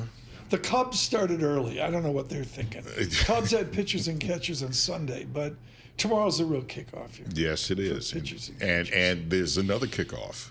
Yeah. There's a meme of the late, great Dale Earnhardt, and it says Super Bowl. All that means is 1 week away from the Daytona 500. Yeah, they promoted this through the Super Bowl. Yeah. It's like sort of like F1, I guess. Are you going to watch? Sort of like Yes, I'll be watching. F1's 5 weeks, Australia. Yes. I'm trying to get a remote surveillance Australia. Who's your team? Do you say team or driver? Who's your driver? It's up in the air. They all switched around like chess today. We'll have to see. From New York City, Bloomberg surveillance.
You're listening to Bloomberg Surveillance with Tom Keene and Paul Sweeney on Bloomberg Radio. Good morning, everyone. David Gura in for Paul Sweeney. I'm Tom Keene. John Tucker here for Lisa Mateo. Thank you for being with us on your commute across the nation on Apple CarPlay, Android Auto, and the rest. 99.1 FM in Washington. Good morning. Jerome Powell here in 19 minutes to speak carefully around the political maelstrom. This is an honor. Alex Steele has earned credibility and hydrocarbons. We're efforting Ed Morse and all the famous names, Jeff Curry and Sankey was in a while back. But here's steel. And it's on British Petroleum. On about page 150 of Daniel Yergin's Prize. It's British Petroleum out in the tundra looking for oil. And yet the last 20 years is a nightmare of 4 or 5% per year return. I've talked to Lord Brown about it. The Lords over at Singer, they want to do something with BP. Is this now finally when BP gets put out of its misery? Maybe. Hopefully. One can only wish. I mean, you mentioned Lord Brown. I mean, under Lord Brown, it was Beyond Petroleum, right? They changed that name in terms of what BP meant. That didn't go anywhere. And then in 2020, there was another corporate reset where it was going to be like, we still like oil, we still like gas, but we're moving away from that and doing more transitional fuels, et cetera. And that ran into a lot of speed bumps. One, you had the COVID shutdown, so demand was really hit. And then you had the Ukraine war, and everyone realized, oh no, wait, we need oil and gas now. And this pivot is just so late. Okay, and the adults are in Elliott Management. Is there within your reading, is there a likelihood here Elliott can have an impact? Sure, it's Elliott. But the impact would have to be huge. Like, we'd have to look at the board, for example. Do they spin off their other assets that aren't oil and gas? Like, the big stuff, not just like we're going to take away a little bit of investment in wind and put it into oil. Like, big things. Well said. I mean, it's been a ginormous mediocrity, right? Yeah, and Shell made the pivot earlier back to sort of oil and gas, and Total's done a really good job over in Europe of keeping oil and gas, but also transitioning to power and electricity, which a lot of oil guys don't want to do, and they're also really crushing it. BP has just been like left for dead for a while. Is our big oil crushing it? Yeah, they really are. They really are. And think about it. Chevron, yep, Conoco. If you're a portfolio manager, how many big oil companies can you own right now? 5? One? 2? Probably 1 or 2. So, I mean, BP at this point is trailing all the majors, so it's going to take a lot to sort of revamp this stock. Remember, they also had a CEO switch at the same time a couple years ago, and now you have the CFO in, and he's now taken on the helm. That's a lot. So have you ever been on an oil rig? Like, have you been out in the Gulf of America on an oil rig? I have not. I saw Jim Cramer broadcast from one recently, and he looked very nervous. From Chevron, he did. I have been to rigs in the Permian like 1,000,000 times, but no, I have not been off the Gulf. Apparently, you have to go through helicopter training. Yes. Did you know about this? Yeah. You have to just get on a Sikorsky. This is like my biggest fear ever. Is that right? Like you're dropped in water and you can't escape. Oh. So I don't know if I can do that. Okay, Alex Steele. I'd like a surveillance remote from a rig. No, I'm pulling it. I'm doing that. You're not doing that. Mitchell Furman writing it up for Bloomberg. British Petroleum, they pledged strategy reset. Is activist Elliott builds stake? Interesting. Can I read what was a breaking news headline here? Please, we do Scott that. Bessent, Treasury Secretary, headed to Kyiv, to Ukraine in the coming days.